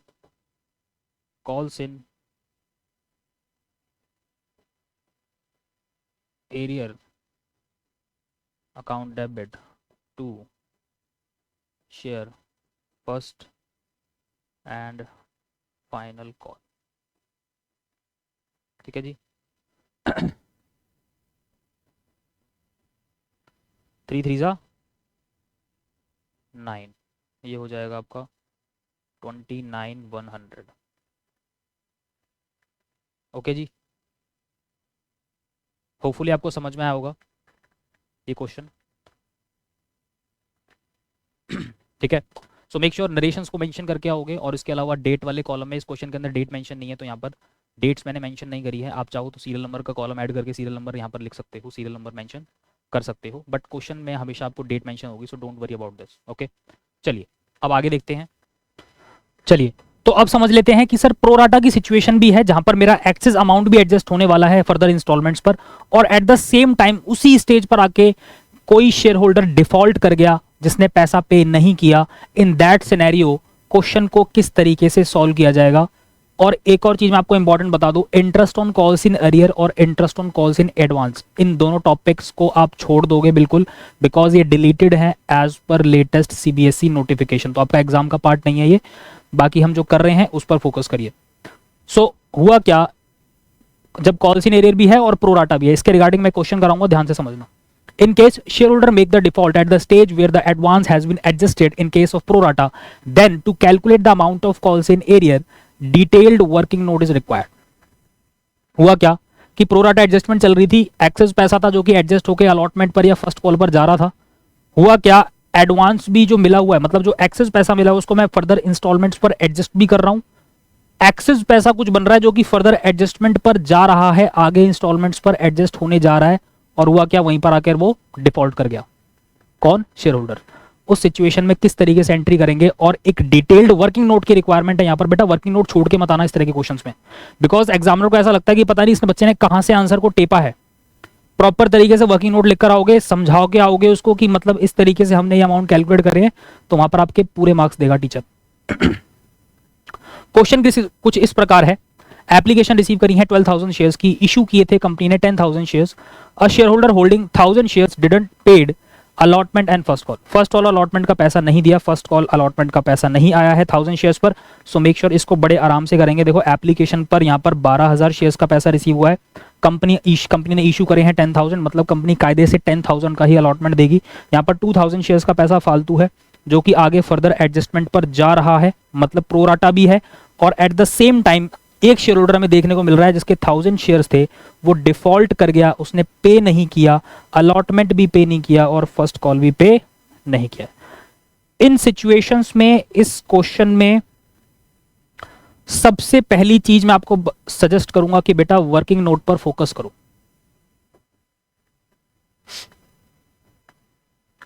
Applied allotted adjusted. हाँ जी, तो लोगों ने कितने के लिए अप्लाई किया है सर, 12,000 के लिए। कंपनी कितना अलॉट करेगी सर, 10,000। सर 2,000 शेयर्स का पैसा एक्सेस है जो कि कहां जाएगा सर, प्रो राटा एडजस्ट करेंगे इसको, बिल्कुल ठीक है। एप्लीकेशन पर सर कितने रुपए हैं, एप्लीकेशन पर हैं 3 रुपए। अलॉटमेंट की अगर बात करें तो इस पे 4 हैं, और फर्स्ट कॉल की अगर मैं बात करूं तो इस पर 3 है, टोटल इस प्रकार 10 रुपए हैं। ओके चलिए, अब सिचुएशन को बड़े ध्यान से समझना। बोल रहा है एक शेयर होल्डर है जिसके पास होल्डिंग थी, इस होल्डिंग वर्ड का मतलब होता है बच्चे अलॉटेड। कंपनी ने इसको 1000 शेयर्स अलॉट कर रखे हैं, हमें निकालना पड़ेगा कि इसको कितने शेयर्स, इसने कितने शेयर्स के लिए कंपनी के अप्लाई किया होगा। कैसे निकालेंगे, ध्यान से देखो बेटा, इस रेशो को जरूर निकाल लेना, रेशो को आइडेंटिफाई कर लेना। मैं कह रहा हूं अगर रेशो ना निकाल पाओ तो एक काम करना, आप मुझे बताओ क्या ये जो शेयर होल्डर जिसने डिफॉल्ट किया है, ये डिफॉल्ट होल्डिंग कितनी है इसकी, होल्डिंग है सर 1000, मतलब ये इसको अलॉटेड है। कहने का मतलब है कहीं ना कहीं इन 10,000 शेयर्स में ये इंक्लूड होने चाहिए। यस और नो, हाँ सर। तो सर हमें ये निकालना पड़ेगा कि इसने कितने शेयर्स के लिए अप्लाई किया था। कैसे निकालेंगे सर, ऐसे निकालो,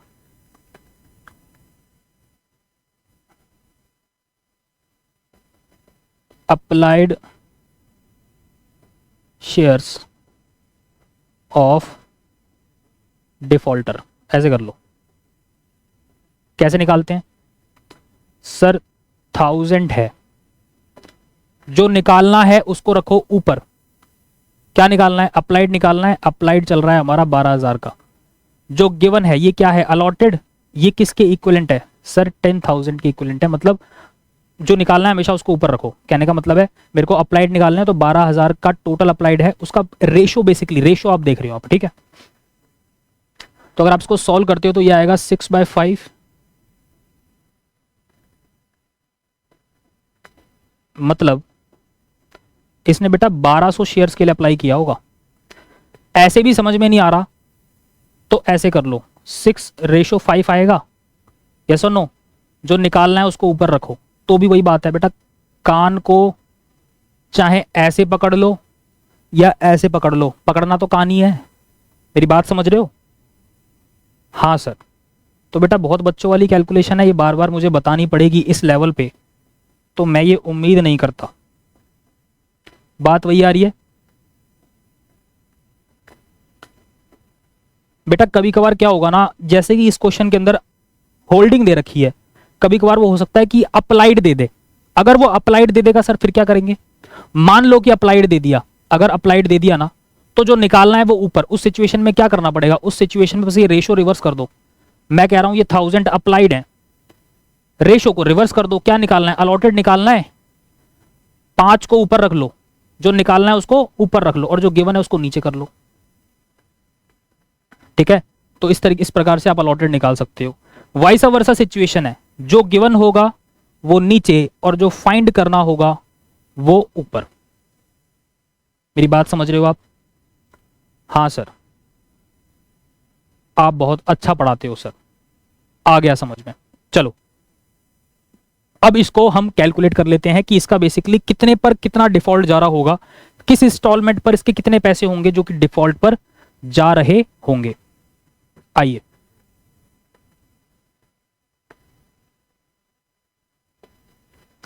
तो अगर मैं एप्लीकेशन पर बात करूं, कितना पैसा मिला होगा इसका? 1200 शेयर्स पर 3 रुपए,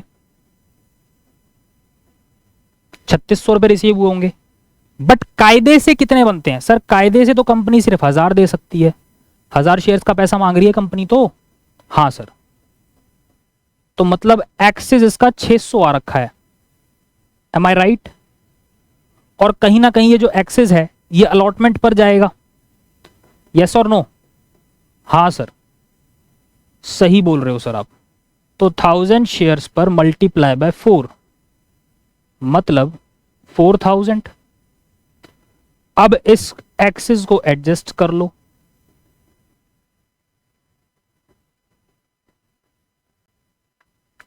ये आ गया 3400।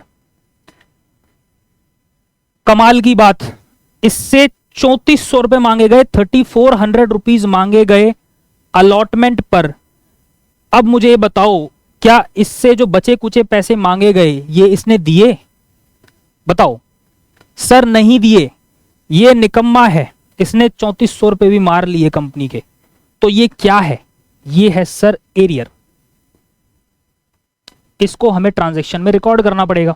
यस और नो? हाँ सर। सर इसके अलावा और भी तो वो बोल रहा है कि और भी तो उसने डिफॉल्ट किया है। हाँ सर, फर्स्ट कॉल पे भी डिफॉल्ट किया है। तो और कौन सा पैसा उसने नहीं दिया? सर ये भी तो नहीं दिए। चलो, फर्स्ट कॉल पर 1000 शेयर्स पर 3 रुपए, मतलब सर ये 3000 जो बनते हैं ये भी तो नहीं दिए उसने। बिल्कुल ठीक है, तो हम दोनों को ट्रांजैक्शन में रिकॉर्ड करेंगे। ओके, चलें एंट्री करना स्टार्ट करें, ट्रांजैक्शंस करना स्टार्ट करें। यस सर, चलो स्टार्ट करते हैं। बनाओ फॉर्मेट।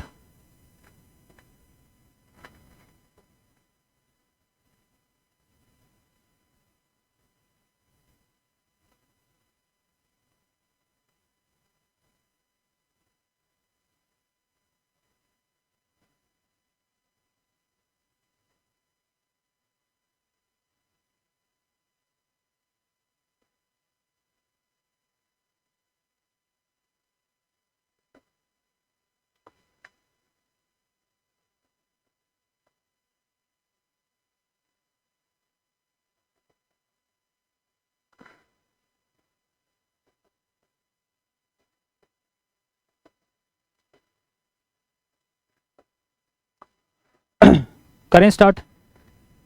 हाँ सर, शुरू करो अंताक्षरी लेके प्रभु का नाम। करें? चलो सर।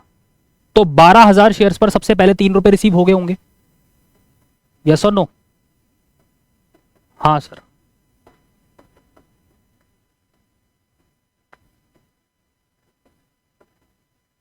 मैं शॉर्टकट मार रहा हूं, आप नहीं मारोगे, मेरी कॉपी नहीं करनी। बॉस इज ऑलवेज राइट, मैं सही हूं तुम गलत हो, ठीक है? मैं अगर करता हूं तो मेरा कोई पेपर चेक नहीं होने वाला बेटा, आप छोड़ के मत आना। लेकिन तो 12,000 शेयर्स पर कितने रुपए? 3 रुपए। कितने हो गए सर? क्या बात कर रहे हो? 12,000 शेयर्स पर 3 रुपए? गलत कर रहे हो सर, आप गलतियां बहुत करते हो सर। क्या करें बच्चों, इंसान गलतियों का पुतला है। 36,000 रुपए रिसीव होंगे, आया ना? चलो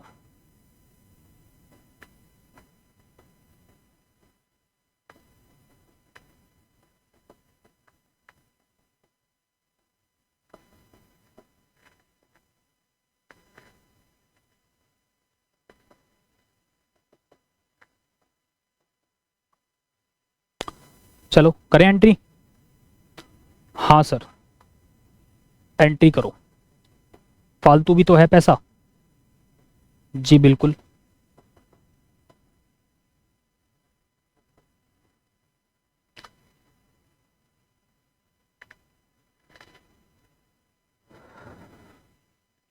कायदे से अलॉटमेंट कितनी दूंगा मैं? 10,000 शेयर्स की, 3 रुपए के हिसाब से। बाकी पैसा सारा फालतू है, तो 3 multiply by 10,000, that means 30,000 rupees आप शेयर कैपिटल में डाल दोगे। बाकी शेयर अलॉटमेंट पर एक्सेस पैसा आपका जाएगा, ठीक है?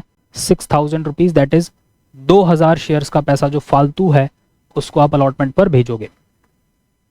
आगे चले? चलो सर, अलॉटमेंट का पैसा मांगते हैं।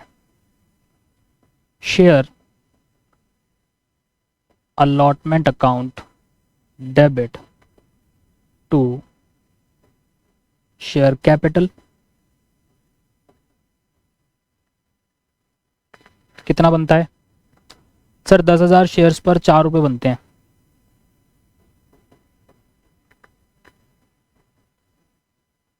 Okay, so share allotment account debit to share capital, मैंने यहां पर अलॉटमेंट का पैसा मांगा है। अब उसके बाद मैं पैसा रिसीव करूंगा, राइट?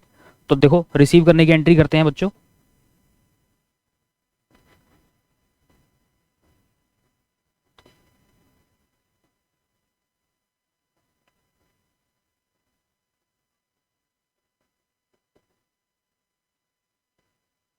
ठीक है, तो अब जब मैं पैसा रिसीव करूंगा तो सर इसमें से कौन कौन सा अमाउंट है जो एडजस्ट हो जाएगा? देखो सर 40,000 का अमाउंट मैंने मांगा है अलॉटमेंट पे, इसमें से कौन कौन सा एडजस्ट होगा?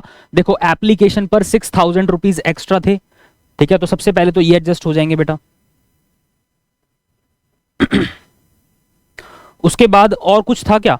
हाँ सर, अलॉटमेंट पर 3,400 का डिफॉल्ट भी था जी, तो ये भी आप माइनस कर दोगे। बताओ कितना आ रहा है? ये आएगा आपका 3,600। ओके, सो 30,600 की फिगर आनी चाहिए। एक बार आप क्रॉस चेक कर लेना बच्चों, ठीक है? सो मैं यहां पर आपकी टोटल उठाकर फिगर लिख रहा हूं, ठीक है?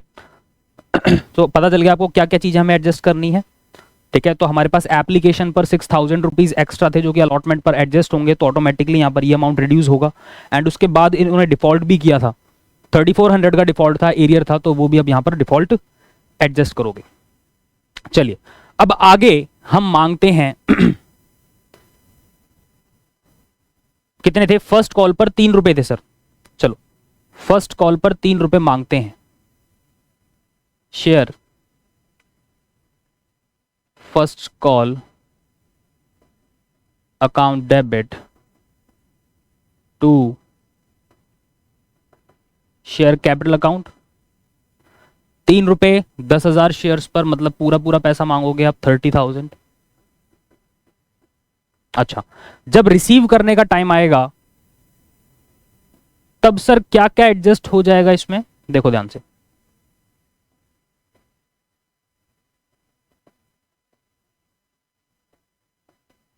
तो जब रिसीव करने का टाइम आएगा तो 30,000 रुपए थे, इसमें से कुछ डिफॉल्ट हुआ है। हाँ सर डिफॉल्ट हुआ है सर, 1000 शेयर्स पर 3 रुपए नहीं आए थे, तो ये भी डिफॉल्ट है, ये भी पैसा नहीं आया है, तो इसको मैं इसमें से माइनस कर दूंगा बच्चों। राइट, कितना आ गया, 27,000।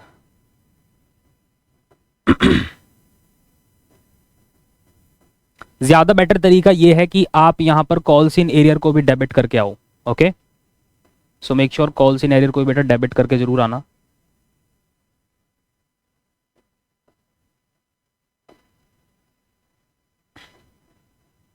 ठीक है, तो आप ऐसे भी कर सकते हो, और या चाहो तो आप एरियर को नहीं शो करोगे तो नहीं भी कर सकते हो। ठीक है, आपकी मर्जी है, तो डेफिनेटली शो करोगे तो ज़्यादा बेटर है। ओके, तो ये था क्वेश्चन। मेक श्योर आपको ये क्वेश्चन समझ में आया होगा। अगर नहीं समझ में आएगा तो प्लीज़ कमेंट में ज़रूर बताना, अकॉर्डिंगली हम कुछ कर पाएंगे आगे। ओके, चलिए बच्चों, अब आगे स्टार्ट करते हैं फॉरफीचर। फॉरफीचर ऑफ शेयर के अंदर देखो, ध्यान से समझना। सबसे पहले फॉरफीचर का कॉन्सेप्ट समझो। देखो, आप कोई भी चीज प्रैक्टिकली सोचते हैं, प्रैक्टिकली जब आप कोई भी इलेक्ट्रॉनिक गैजेट या कोई भी इलेक्ट्रॉनिक सामान जब शॉप से खरीदते हो, मान लो आपने उसको ईएमआई पे ले लिया। ओके, और हुआ क्या कि ईएमआई पर आप चीज खरीद कर उसको ले आए हो, आपने कुछ ईएमआई पे करी और उसके बाद आपने डिफॉल्ट किया, आपने फर्दर ईएमआई पे नहीं करी है। सो होगा क्या, जब आप ईएमआई पर जैसे डिफॉल्ट करोगे, सो कंपनी वाले क्या करेंगे, कंपनी वाले वो चीज भी ले जाएंगे, और एज वेल एज जो आप ईएमआई पे कर चुके हो ना बेटा, वो ईएमआई का पैसा आपको वापस नहीं मिलेगा। तो वो ईएमआई का पैसा क्या हुआ, वो ईएमआई का पैसा बेटा कंपनी ने फॉरफीट कर लिया। सेम सिनेरियो यहां पर कंपनी की सिचुएशन है। जब कंपनी किसी को शेयर दे रही है, अपने बिजनेस का शेयर कैपिटल दे रही है, सो डेफिनेटली अगर वो आगे फर्दर इंस्टॉलमेंट्स पे नहीं करेगा तो क्या करेंगे बच्चों, जितना ईएमआई का पैसा आ चुका है, बेसिकली जितनी इंस्टॉलमेंट्स रिसीव हो चुकी हैं, समझो कि एप्लीकेशन मिला, अलॉटमेंट मिला, फर्स्ट और फाइनल कॉल पे जाके वो डिफॉल्ट कर गया, तो एप्लीकेशन मिला, अलॉटमेंट मिला, इसको फॉरफीट कर लेगी कंपनी, इस पर कंपनी कब्जा कर लेगी, और बदले में पूरी की पूरी शेयर कैपिटल को रिवर्स कर देंगे, पूरी पूरी शेयर कैपिटल वापस छीन ली जाएगी।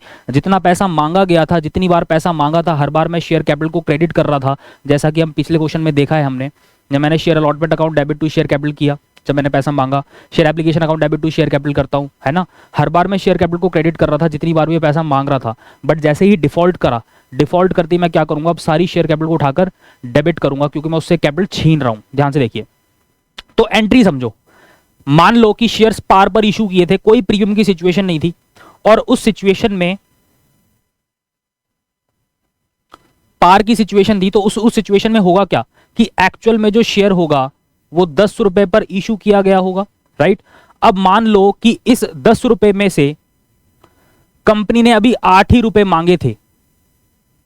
ठीक है, इन 8 में से जो पे हो चुका था, जो पेडअप था, वो पेडअप मान के चलो कि 4 आ गया था, और बाकी 4 नहीं आया था। ठीक है, बाकी 4 नहीं आया था, तो अनपेड है 4 और पेड है 4। मांगा कितना था, 8। लास्ट इंस्टॉलमेंट रह रही थी 2 रुपए की, वो भी मांगी नहीं थी कंपनी ने। अब इस सिनेरियो में होगा क्या कि कंपनी क्या करेगी, कंपनी सीधा शेयर्स को फॉरफीट करेगी। जैसे ही वो डिफॉल्ट करेगा ना, कंपनी वेट करती है। आपको क्वेश्चन को ध्यान से पढ़ना पड़ेगा कि किस इंस्टॉलमेंट के बाद फॉरफीचर की बात की गई है। ठीक है, ध्यान से पढ़ना क्वेश्चन को, क्योंकि जिस इंस्टॉलमेंट के बाद फॉरफीचर की बात करी गई है, तो उस इंस्टॉलमेंट तक बेटा वो कॉल्ड अप अमाउंट कंसीडर किया जाता है। राइट, जैसे कि यहां पर मैं बोलूं कि 10 में से 8 मांगे, 8 में से 4 नहीं मिले, 4 मिल गए, तो ये 8 क्या है, कॉल्ड अप है। बेटा ध्यान देना, कॉल्ड अप से हम क्या करते हैं, शेयर कैपिटल को उठाकर डेबिट कर देते हैं, क्योंकि हर बार जब मैं पैसा मांग रहा था तो शेयर कैपिटल को क्रेडिट कर रहा था, बट अब जब मैं क्या करूंगा, जब उसने जैसे ही डिफॉल्ट किया तो मैं पूरी शेयर कैपिटल को वापस ले रहा हूं। उस सिनेरियो में सीधा सीधा कॉल्ड अप से आप क्या करते हो बच्चों, डेबिट करते हो। तो 8 रुपए से यहां पर डेबिट करोगे, यहां पर 8 रुपए से डेबिट करोगे। उसके बाद सर ये फॉर फीचर के अंदर कौन सा अमाउंट आएगा, ये फॉर फीचर वाला लिखा हुआ है, ध्यान से सुनो। फॉर फीचर को एक तरह का कैपिटल प्रॉफिट कंसीडर किया जाता है, बिकॉज अल्टीमेटली ये एक ऐसा पैसा है जिसके बदले में कंपनी ने कुछ दिया भी नहीं, पूरी पूरी शेयर कैपिटल भी नहीं गई शेयर होल्डर के पास, और जो पैसा आया था उस पर कंपनी ने कब्जा कर लिया। तो ये पैसा कब्जे का पैसा है। इस कब्जे के पैसे पर क्या बोलते हैं, इस कब्जे को पैसे को बेटा मुनाफा ही तो बोलोगे, एक तरह का कैपिटल प्रॉफिट कंसीडर किया जाता है इसको। तो शेयर फॉरफीचर को हम क्या करते हैं बच्चों, क्रेडिट करते हैं। ये वो पैसा है जो कि रिसीव हो चुका है, अमाउंट रिसीव्ड। कितना मिल गया था सर, 4 रुपए मिल गए थे, 4 रुपए पेड अप थे, शेयर होल्डर ने 4 रुपए दे दिए थे ना, हाँ सर, तो 4 रुपए यहां पर आप शो करोगे।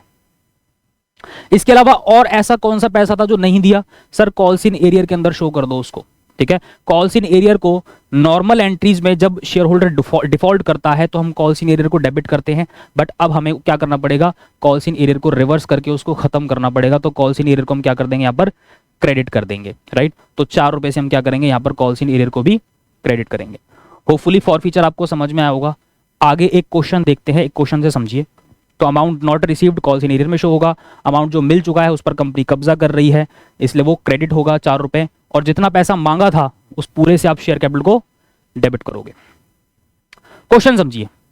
अ शेयर होल्डर होल्डिंग, एक शेयर होल्डर है जिसके पास होल्डिंग है। होल्डिंग मतलब क्या कि कंपनी ने इसको अलॉट किए हुए हैं, कितने शेयर्स, 100 शेयर्स करे हुए हैं सर। पेड अप है 4 रुपए पर शेयर, कॉल्ड अप है 9 रुपए। देखो 9 रुपए कॉल्ड अप है, मतलब कंपनी ने 9 रुपए मांगे थे, and his share were forfeited bye the company. बहुत सिंपल सिनेरियो है। बाय डिफॉल्ट में फेस वैल्यू क्या कंसीडर करता हूं बच्चों, बाय डिफॉल्ट में face value sir 10 rupees consider करता हूं, ठीक है। तो मैं डायरेक्ट फॉरफीचर की अगर एंट्री आपको समझाऊं तो अब आपको समझ में आ रही होगी। मैं क्या करूंगा सर, शेयर कैपिटल को तो पहले डेबिट कर दो, बिकॉज हर बार जब मैं इससे इंस्टॉलमेंट मांग रहा था तो मैं शेयर कैपिटल को क्रेडिट कर रहा था। मैंने बोला share application account debit to share capital, मेरे को उससे पहले पैसा रिसीव हो गया था, bank account debit to share application, right. उसके बाद share application account debit to share capital. उसके बाद फिर मैंने अलॉटमेंट का पैसा मांगा, share allotment account debit to share capital.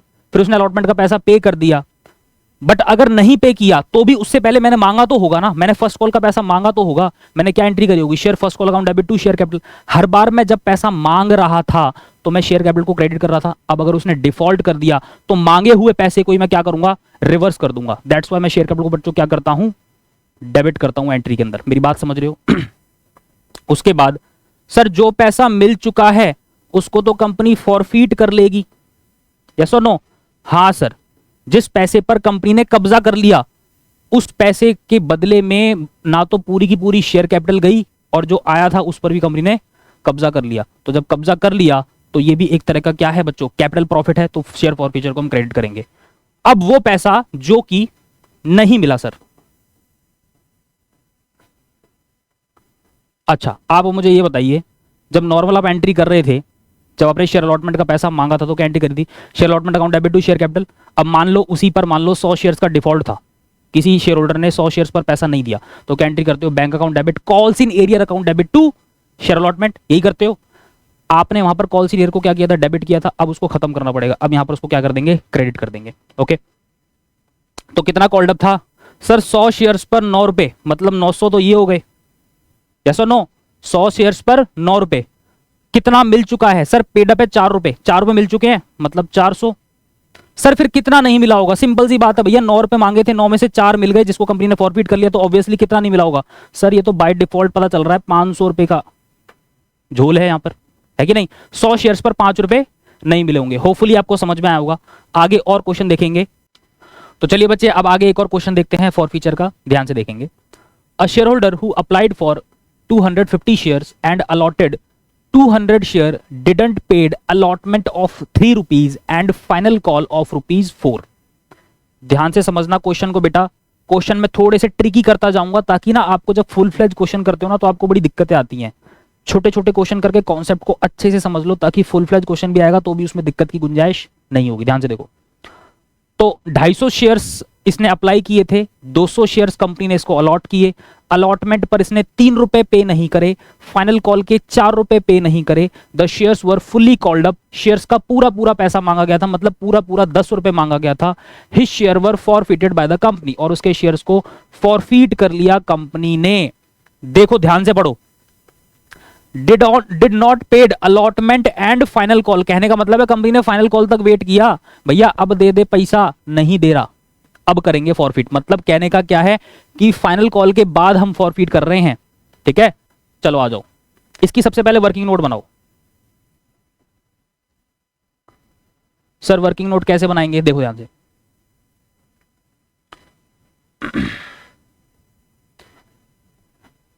Application की अगर मैं बात करूं, 250 शेयर्स पर अलॉटमेंट पर 3 रुपए हैं, एप्लीकेशन का अमाउंट ही नहीं पता, कोई बात नहीं हम निकाल लेंगे। देखो ये फर्स्ट एंड फाइनल कॉल है, जैसा नो, हाँ सर ये फर्स्ट एंड फाइनल कॉल है। तो अगर फर्स्ट एंड फाइनल कॉल पर 4 रुपए हैं और अलॉटमेंट पर 3 रुपए हैं, तो ऑब्वियसली एप्लीकेशन पर आप निकाल लोगे, कितना हो गया 7 और 3 10। बेटा बाय डिफॉल्ट 10 होती है ना फेस वैल्यू, समझ रहे हो मेरी बात को? हाँ सर, तो बाय डिफॉल्ट 10 होती है, तो ऑटोमेटिकली अब ये क्या है, एप्लीकेशन का अमाउंट बैलेंसिंग फिगर है। एप्लीकेशन पर कायदे से कितने मिल गए मेरे को सर मिल गए, मैं कौन हूं, कंपनी। सर मेरे को 750 रुपए मिल गए। चाहिए कितने थे, कायदे से चाहिए कितने थे, क्यों, क्योंकि कंपनी तो सिर्फ 200 शेयर अलॉट कर रही है ना। हाँ सर, तो कायदे से अगर मैं बात करूं तो कायदे से मेरे को चाहिए थे सिर्फ 600 रुपए। कितना पैसा फालतू आ गया सर, 150 रुपए एक्सेस है। ठीक है जी, अब आ जाओ अलॉटमेंट पर। ये वो अमाउंट है जो एक्चुअली मिलना था, एक्चुअली एप्लीकेशन पर जो मिलना था वो है 200 शेयर्स पर 3 रुपए मिलने थे, एक्सेस हो गया 150 रुपए। 150 रुपए फालतू है, ये कहां जाएगा बच्चों, ये जाएगा अलॉटमेंट पर। आ जाओ, तो अलॉटमेंट पर कायदे से सर कितने बनते थे, अलॉटमेंट पर बनते थे 200 शेयर्स पर 3 रुपए के हिसाब से, मतलब 600 बनते थे। आ जाओ, तो लेस कर दो एक्सेस। एक्सेस जो फर्स्ट इंस्टॉलमेंट पे आ रखा है, कितना आ रखा है सर, 150 आ रखा है। यस और नो? हाँ सर 150 आ रखा है, कितना बचाइए, 450। यस और नो? सर 450 का बैलेंस था अलॉटमेंट पर, और यहां पर आते ही उसने क्या कर दिया, डिफॉल्ट। तो मतलब ये क्या है बच्चों, एरियर है। अच्छा, एक तो ये एरियर है, इसके अलावा और भी कुछ एरियर है। सर कौन सा और कौन सा एरियर है बताओ हमें, देखो ध्यान से बेटा, फर्स्ट एंड फाइनल कॉल का भी तो एरियर है। ये देखो फर्स्ट एंड फाइनल कॉल का कितना एरियर है सर, 200 शेयर्स पर 4 रुपए के हिसाब से ये भी नहीं आए, मतलब 800 रुपए का डिफॉल्ट यहां पर है, तो ये भी एरियर है। ऐसा नो? हाँ सर सही बोल रहे हो सर, ये भी एरियर है। तो वर्किंग कर लो, वर्किंग करने के बाद ट्रांजैक्शन करना बड़ा सिंपल हो जाता है। ध्यान से देखो, इसके बाद हमारे पास स्पेस नहीं है तो कोई बात नहीं, हम ले लेते हैं स्पेस। आ जाओ, एंट्री करो, सिर्फ एंट्री करेंगे किसकी, फॉर फीचर की। सर चलो ध्यान से, क्या एंट्री होगी बताओ। सबसे पहले तो सर शेयर कैपिटल ही आएगा, share capital account debit. Okay, security premium नहीं है ना इस क्वेश्चन के अंदर, नहीं है सर, सिक्योरिटी प्रीमियम का कोई पंगा नहीं है। चलो आगे आ जाओ, to share forfeiture account, to calls in arrear account. Yes और नो? हाँ सर यही होगी सर एंट्री। तो आ जाओ फिर बताओ कितना कितना अमाउंट में रखूं। सर एक तो 200 शेयर्स पर कॉल्ड अप की बात करते हैं हम इसमें किसकी बात करते हैं सर, हम इसमें बात करते हैं कॉल्ड अप की, मतलब कंपनी ने कितना कितना मांगा है। तो भैया क्वेश्चन में देखो क्लियर लिखा है फुली कॉल्ड अप, पूरा पूरा पैसा मांगा है, मतलब कहने का है कि पूरे पूरे 10 रुपए कंपनी ने मांगे थे। तो आ जाओ, 200 शेयर्स पर 10 रुपए मतलब 2000 रुपए हो गए। यस और no? Sir 200 shares company allot कर रही थी, और अगर 10 रुपए के हिसाब से आप कैलकुलेट करो तो 2000 रुपए होते हैं। कितना पैसा है जो कंपनी को रिसीव हो चुका है, जिसको कंपनी फॉरफीट कर रही है। सर कंपनी को एग्जैक्टली 750 रुपए स्टार्टिंग में मिल गए थे, उनको एडजस्ट वेडजस्ट तो होते रहेंगे, लेकिन मिला कितना सर, 750 रुपए मिल चुका है। देखो ये वाला, ये 750 रुपीज कंपनी के पास आए थे, और कंपनी ने पूरा पूरा का पैसा क्या करा, कब्जे में ले लिया। आया ना? हाँ सर। सर फिर एरियर कौन कौन सा है, एरियर के नाम पे सर ये 2 अमाउंट हैं, एक तो अलॉटमेंट का ये है और एक ये है। तो मतलब ये कितना हो गया, इसके अंदर कौन कौन सा आएगा, 800 रुपए फर्स्ट एंड फाइनल कॉल का प्लस 450 रुपए अलॉटमेंट का, जोड़ दो आई थिंक 1250, राइट। होपफुली ये क्वेश्चन आपको समझ में आया होगा। बेटा इस तरीके से क्वेश्चन को समझो, ठीक है। अभी क्या है कि यहां पर सिर्फ फंडामेंटल क्लियर करो, ओके, उसके बाद फुल फ्लेज क्वेश्चन आएगा, तो फुल फ्लेज क्वेश्चन भी आपको समझ में आ जाएगा। ठीक है, आगे देखते हैं सर, सिक्योरिटी प्रीमियम अगर आ गया, ये तो सिंपल सिनेरियो था, एट पार की सिचुएशन थी, बड़े आराम से समझ में आ गई, आपने 2 क्वेश्चन करा दिए, ठीक है। आ जाओ, जब सर फॉरफीचर के टाइम पर प्रीमियम आ गया ना, तभी सबसे ज्यादा हमें परेशानी होती है, हमें समझ में नहीं आता कि प्रीमियम का ट्रीटमेंट कैसे होगा। ध्यान से सुनना, नॉर्मली जो आप फॉरफीचर की एंट्री करते हो वो क्या होती है, share capital account debit to share forfeiture to calls in arrear, yes sir. Security premium debit होगा, बट क्या सिनेरियो है, ध्यान से सुनना, सिक्योरिटी प्रीमियम हमेशा फॉरफीचर के टाइम पर डेबिट होगा अगर सिक्योरिटी प्रीमियम का पैसा किसी भी इंस्टॉलमेंट पर नहीं मिला। बट अगर सिक्योरिटी प्रीमियम का पैसा मिल गया, मिलने के बाद उसके ऊपर रिस्ट्रिक्शंस हैं ओवर द यूटिलाइजेशन, उसको कुछ स्पेसिफिक पर्पस के लिए ही इस्तेमाल कर सकते हैं एज पर कंपनीज एक्ट 2013। तो अगर वो पैसा मिल गया तो ना ही वो फॉरफीचर के टाइम पर डेबिट होगा और ना ही वो कॉल्स इन एरियर में या फॉरफीचर के अंदर, शेयर फॉरफीचर के अंदर शो करोगे, उसको इंक्लूड भी नहीं करना। ध्यान से सुनना, अगर ये पैसा मिल गया तो किसी इंस्टॉलमेंट में होगा, मतलब अलॉटमेंट पर होगा, फर्स्ट कॉल पे भी देखने को मिल सकता है बच्चों सिक्योरिटी प्रीमियम, राइट। तो अगर सिक्योरिटी प्रीमियम का पैसा मिल गया तो ना तो वो डेबिट होगा और ना ही वो शेयर फॉरफीचर के अंदर इंक्लूड करके आप इसको क्रेडिट करोगे, बिकॉज अगर वो पैसा मिल गया तो उसको सेपरेट तरीके से ट्रीट किया जाता है, उसको एंट्री के अंदर शो नहीं करते हैं। ध्यान से देखो, ये वाली एंट्री सर, इतनी एंट्री तो हमें बहुत अच्छे से समझ में आ रही थी, share capital account debit to share forfeiture to calls in arrear. अब ये सिक्योरिटी प्रीमियम का जो पंगा है, एक बार और रिपीट कर दो, ध्यान से सुनो।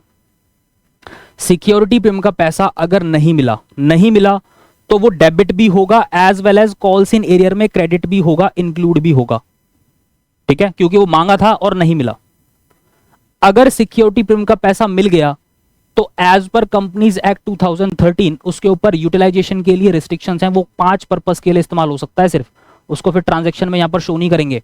कहने का मतलब यह है, ना तो फिर वो शेयर फॉरफीचर अमाउंट के अंदर इंक्लूड होगा और ना ही वो कहीं शो करेंगे उसको, ना ही वो डेबिट में आएगा ना वो क्रेडिट में आएगा। मतलब कहने का अगर मिल गया ना तो उसको एंट्री के अंदर शो करने की रिक्वायरमेंट नहीं है। नोट लिखवाओ सर, देखो देखो ध्यान से, in case amount of security premium has been received by the company on forfeited shares, therefore such amount can be utilized as per the purpose specified under Companies Act 2013, therefore it is not transferred to share forfeiture account। Clear है, जो purpose specified है companies act 2013 में, उन purpose के इस्तेमाल से उन purpose के लिए ही ये सिक्योरिटी प्रीमियम का पैसा यूटिलाइज हो सकता है, दैट्स वाई उसको फॉरफीचर के अंदर हम शो नहीं करते। आगे देखियो, security premium account will be debited only to the extent premium amount not received. जितना पैसा नहीं मिला है सिक्योरिटी प्रीमियम का, उतना डेबिट भी होगा as well as calls in arrear में इंक्लूड करके उसको क्रेडिट भी करोगे। तो एंट्री के अंदर क्या शो करना है आपको समझ में आ गया, जो पैसा नहीं मिला है। सर ठीक है, समझ में तो आ गया, क्वेश्चन तो कराओ। चलो बच्चों क्वेश्चन देखो। A share holder holding 500 share did not paid first call and his share were forfeited. एक शेयर होल्डर है जिसके पास होल्डिंग है, कहने का मतलब है इसके पास अलॉटमेंट है 500 शेयर्स की, इसने फर्स्ट कॉल का पैसा नहीं दिया और उसके शेयर्स को इमीडिएटली फॉरफीट कर लिया गया। पैसा कुछ इस तरीके से मांगा जा रहा था, एप्लीकेशन पर 3 रुपए थे, अलॉटमेंट पर था 2 + 1, 2 रुपए का कैपिटल का अमाउंट है, 1 रुपए का प्रीमियम है। फर्स्ट कॉल पर 5 + 1 मतलब 5 रुपए का कैपिटल का अमाउंट है, 1 रुपए का प्रीमियम है। मतलब देखो यहाँ पर दोनों पे प्रीमियम है, यहाँ पर दोनों इंस्टॉलमेंट्स पर बच्चों प्रीमियम है। तो टोटल कितना हो गया, 10 + 2 मतलब 12 रुपए पर शेयर मांगे हैं। करते हैं इस एंट्री को, ध्यान से देखो। सबसे पहले मुझे बताओ कि किसके बाद फॉरफीचर हुआ है। सर फर्स्ट कॉल के बाद फॉरफीचर हुआ है, बोला है ना, didn't paid first call and his share were forfeited. Okay चलिए ट्रांजैक्शन करते हैं, ध्यान से देखिए। एंट्री लिखो, शेयर कैपिटल अकाउंट डेबिट। क्या सिक्योरिटी प्रीमियम का अमाउंट है जो नहीं मिला? हाँ सर, फर्स्ट कॉल पे सर ये सिक्योरिटी प्रीमियम का अमाउंट दिख रहा है 1 रुपए का, ये नहीं मिला। यस और नो? हाँ सर सही बोल रहे हो सर आप।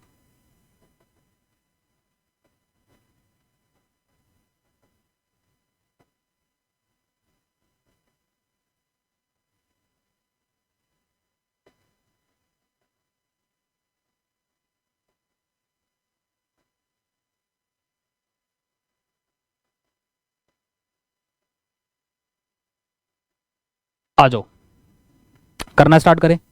हाँ सर करना स्टार्ट करते हैं सर, आ जाओ ध्यान से देखो। सबसे पहले आप मुझे बताओ कि कॉल्ड अप कितना है। ये ध्यान रखना कि यहां पर हमेशा बेटा कॉल्ड अप अमाउंट आता है और कैपिटल वाला, ठीक है। कॉल्ड अप कौन सा वाला? कैपिटल वाला। तो सर 10 रुपए यहां तो पूरे पूरे मांगे थे, ठीक है जी। शेयर्स कितने थे सर? 500 शेयर्स थे 10 रुपए के हिसाब से, मतलब आंख बंद करो और सीधा सीधा यहां पर लिख दो 5000 रुपीज। चलो, सिक्योरिटी प्रीमियम का कितना पैसा मिल गया और कितना पैसा नहीं मिला? सर सिक्योरिटी प्रीमियम का पैसा दो जगह है, पहला अलॉटमेंट पर है जो कि मिल गया, दूसरा फर्स्ट कॉल पर है जो कि नहीं मिला, बिकॉज पूरी फर्स्ट कॉल ही नहीं मिली, पूरी इंस्टॉलमेंट ही नहीं मिली सर, राइट। आ जाओ, क्या शो करना है क्या शो नहीं करना है यहां पर अच्छे से समझ लो। ये मिल चुका है तो मैं इसको शो करूं, इस 1 रुपए को ना तो मैं डेबिट में शो करूंगा ना तो मैं क्रेडिट में शो करूंगा, बिकॉज इसके ऊपर यूटिलाइजेशन के ऊपर रिस्ट्रिक्शंस है एज पर कंपनीज एक्ट 2013। वो पैसा नहीं मिला है, वो शो होगा।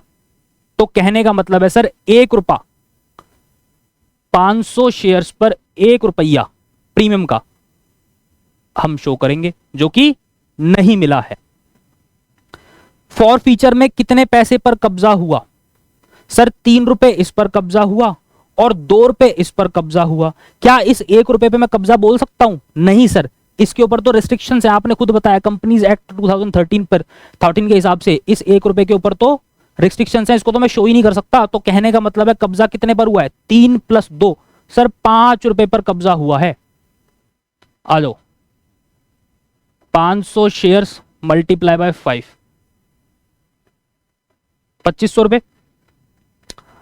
कॉल्स इन एरियर की बात करो सर, कॉल्स इन एरियर में कितना पैसा है? सर कॉल्स इन एरियर की मैं बात करूं तो यहां पर 6 रुपए हैं, ये नहीं मिला था तो ये मैंने यहां पर डेबिट भी कर दिया था, हाँ कि नहीं? हाँ सर। 5 रुपए ये भी थे, ये नहीं मिले, चलो जी इसको भी करते हैं। तो कहने का मतलब है, ये समझ में आ गया? अब इसकी कैलकुलेशन समझो। 500 शेयर्स पर पूरे पूरे 6 रुपए रिकॉर्ड करूंगा, बिकॉज यहां पर कॉल्स इन एरियर में प्रीमियम का पैसा इंक्लूड होगा। क्यों? क्योंकि मैं यहां पर डेबिट भी कर चुका हूं प्रीमियम को, राइट। अब वो डेबिट भी होगा तो इनफैक्ट वो क्रेडिट भी होगा अब, ठीक है। तो कितना हो गया? 5 6 30, 3000। तो ये होगी बच्चों आपकी एंट्री। होपफुली आपको लॉजिक समझ में आना चाहिए। कॉल्स इन एरियर का ये वो अमाउंट है जिसका पूरा पूरा पैसा नहीं मिला है। इसमें ऑब्वियसली आप प्रीमियम का पैसा भी इंक्लूड करोगे, वाई? बिकॉज वो आपको नहीं मिला है। नहीं मिला है तो 1 रुपया आपने यहाँ पर डेबिट भी कर रखा है, वही 1 रुपया यहाँ पर इंक्लूड होकर क्रेडिट भी हो रखा है, राइट। जो प्रीमियम का पैसा मिल गया है, ना तो मैंने उसको कहीं डेबिट में शो करा है, ना ही मैंने उसको कहीं क्रेडिट में शो करा है, बिकॉज उसके ऊपर यूटिलाइजेशन के पर्पज से रिस्ट्रिक्शंस है। ओके, अगला क्वेश्चन एक और देखते हैं सर, और अच्छे से क्लियर करो सर कॉन्सेप्ट को। चलो देखो ध्यान से। A share holder holding 500 shares didn't paid 4 rupees per share including 1 rupees of premium. एक शेयर होल्डर है जिसके पास होल्डिंग है। होल्डिंग मतलब क्या कि कंपनी ने इसको अलॉट कर रखे हैं 500 शेयर्स। इसने कितना पैसा नहीं दिया? सर 4 रुपए नहीं दिए। ओके, 4 रुपए पर शेयर इसने पे नहीं करे, जिसमें प्रीमियम भी है सर। ओके, तो मतलब प्रीमियम का पैसा भी नहीं आया होगा। शेयर्स वर फुल्ली कॉल्ड अप, शेयर्स का पूरा पूरा पैसा मांगा गया था। फुल्ली कॉल्ड अप मतलब क्या? सर पूरे पूरे 10 रुपए मांगे थे and issued at a premium of 3 rupees. ये 3 रुपए प्रीमियम पर इशू किए थे, ठीक है जी, मान ली बात। हमें उसको तो लेना ही नहीं जो मिल चुका है, हमें जो नहीं मिला है हम उसकी बात करेंगे। तो कहने का मतलब 1 रुपए की बात चल रही है यहाँ पे, जो 1 रुपए का प्रीमियम नहीं मिला है। आ जाओ एंट्री करते हैं। Share capital account debit,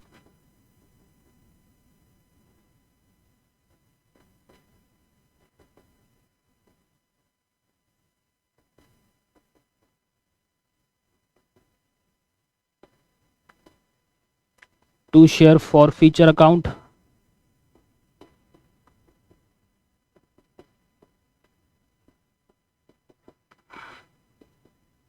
to calls in arrear account. करें? हाँ सर। तो सबसे पहले हम बात करते हैं कॉल्ड अप की। कितना पैसा कॉल्ड अप है? सर 10 रुपए पूरे पूरे कॉल्ड अप है। क्या बात कर रहे हो आप? हाँ, तो 500 शेयर्स पर 10 रुपए मतलब 5000 सीधे सीधे डाल दोगे आप यहाँ पे। बोला था फुल्ली कॉल्ड अप है कि नहीं? हाँ। प्रीमियम का कितना पैसा नहीं मिला? सर 1 रुपए नहीं मिला। 4 रुपए की कॉल थी, 4 रुपए की इंस्टॉलमेंट थी, 1 रुपया प्रीमियम का था जो कि नहीं मिला। तो 1 × 5 500। ऐसा नो? हाँ सर। सर कौन सा पैसा और आएगा जो कि नहीं मिला? सीधा सीधा कॉल्स इन एरियर में आ जाओ। कॉल्स इन एरियर में 4 रुपए नहीं मिले हैं, उसमें प्रीमियम का पैसा भी इंक्लूड है। आ जाओ सीधा। कितने? 500 शेयर्स पर 500 शेयर्स पर 4 रुपए कितने हो गए? 2000 रुपए।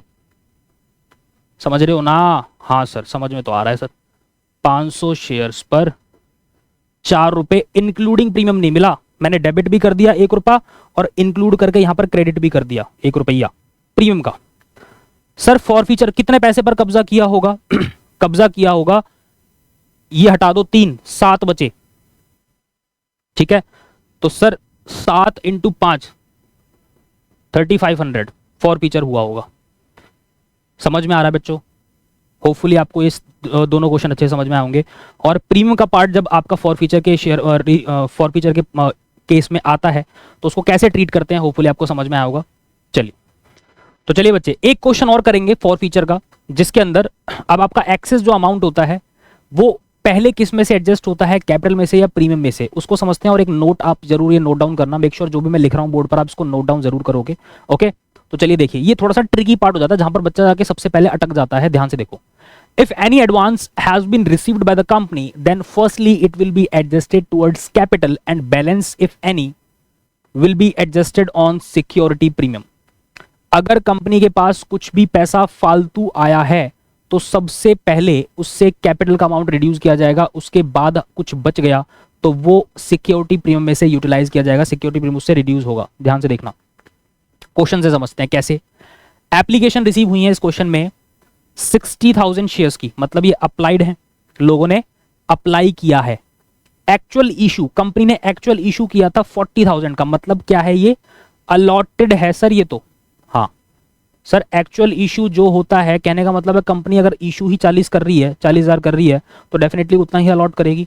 आगे बोला है a share holder who applied for 300 shares didn't paid allotment and first call and his share were forfeited.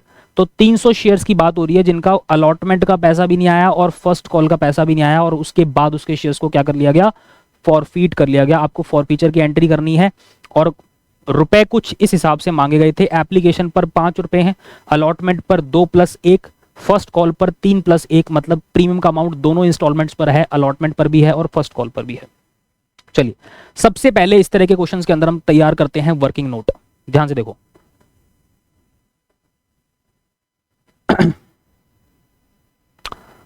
चलो मैं यहां पे लिख लेता हूं एप्लीकेशन का अमाउंट वगैरह।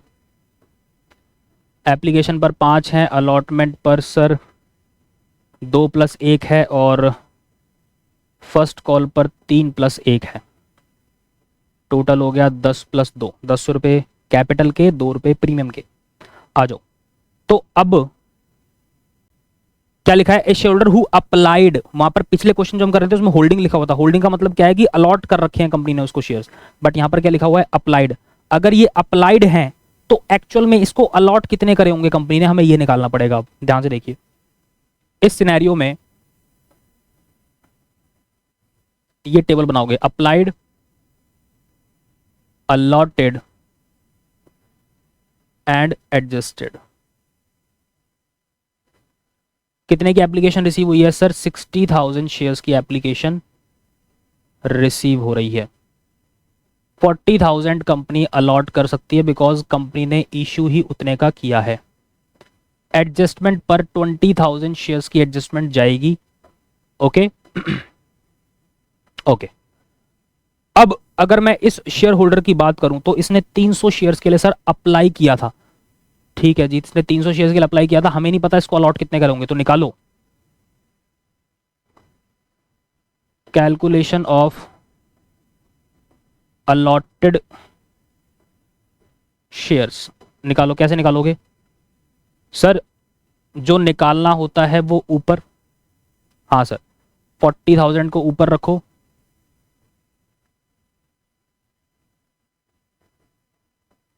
$60,000 जो गिवन है उसको नीचे रखो और सॉल्व कर दो। करो जी,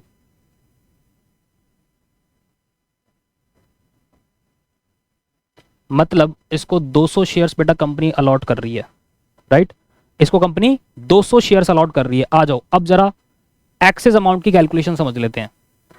कायदे से एप्लीकेशन पर 300 रुपए के हिसाब से, 300 शेयर्स के हिसाब से 5 रुपए मिल गए होंगे, तो मतलब मैं कह सकता हूं कि 1500 रुपए मिल गए होंगे। ये हमें मिले होंगे। चाहिए कितने थे हमें एक्चुअल में, सर कायदे से बात करें तो 200 शेयर्स कंपनी इसको अलॉट कर रही थी, इसका मतलब 200 शेयर्स पर 5 रुपए चाहिए थे, बस 1000 रुपए चाहिए थे, खामा इसने 1500 भेज दिए।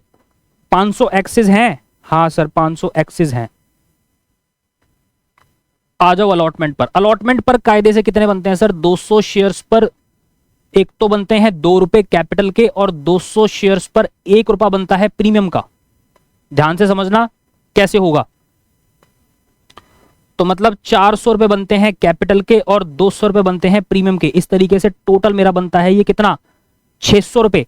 टोटल अलॉटमेंट पर मेरे को 600 रुपए चाहिए इससे, लेकिन मेरे पास कितना आ चुका है सर? एक्सेस आ रखा है ये। अब मैं यही केस आपको समझा रहा था, ध्यान से समझना बेटा मेरी बात को। जो एक्सेस पैसा होता है, एक्सेस कितना है? 500। सबसे पहले इसको एडजस्ट करो इसमें से, मतलब कैपिटल के पार्ट में से, फिर कुछ बच गया तो वो कहां एडजस्ट होगा? प्रीमियम में से। पहले कैपिटल में से मैंने एडजस्ट किया तो ये पूरा पूरा खत्म हो गया। अब बात करते हैं इसकी, तो 200 में से फिर 1 रुपए 100 बच गया, राइट। 400 यहां चला गया, 100 बच गया, 100 यहां पर गया, तो यहां पर बैलेंस कितना बच गया बच्चे? यहां बैलेंस बच गया सर 100 रुपए। ये प्रीमियम क्या है? नहीं मिला। क्या ये प्रीमियम मिल गया सर? 100 रुपए का प्रीमियम बनता है, जो 100 रुपए का प्रीमियम भी 100 रुपए का ये प्रीमियम बच रहा है आफ्टर एडजस्टमेंट। ये प्रीमियम का अमाउंट बच रहा है जो कि नहीं मिला। इससे ज्यादा देसी भाषा में और कैसे समझाऊं बताओ? नहीं मिला। नहीं मिला ना? हाँ सर नहीं मिला। अब आपको पता है जब पैसा नहीं मिलता सिक्योरिटी प्रीमियम का, तो उसको मैं फॉर फीचर के टाइम पर क्या करता हूं? डेबिट एज वेल एज वो इंक्लूड होता है कहां पे? नीचे कॉल्स इन एरियर के अंदर, राइट। इसके बाद और कौन सा डिफॉल्ट कर दिया इसने?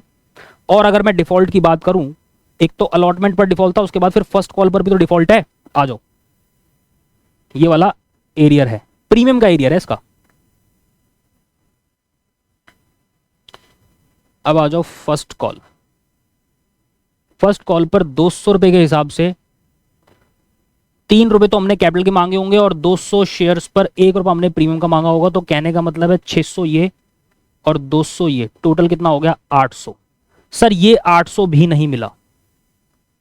वाह, ये तो बहुत निकम्मा निकला। ये भी एरियर है, वो भी एरियर है। चलो जी, फॉर फीचर की एंट्री करते हैं सर, ध्यान से देखो। पेज इंसर्ट करना पड़ेगा, करो बेटा। शेयर कैपिटल अकाउंट डेबिट, बहुत सारा सिक्योरिटी प्रीमियम है जो कि नहीं मिला।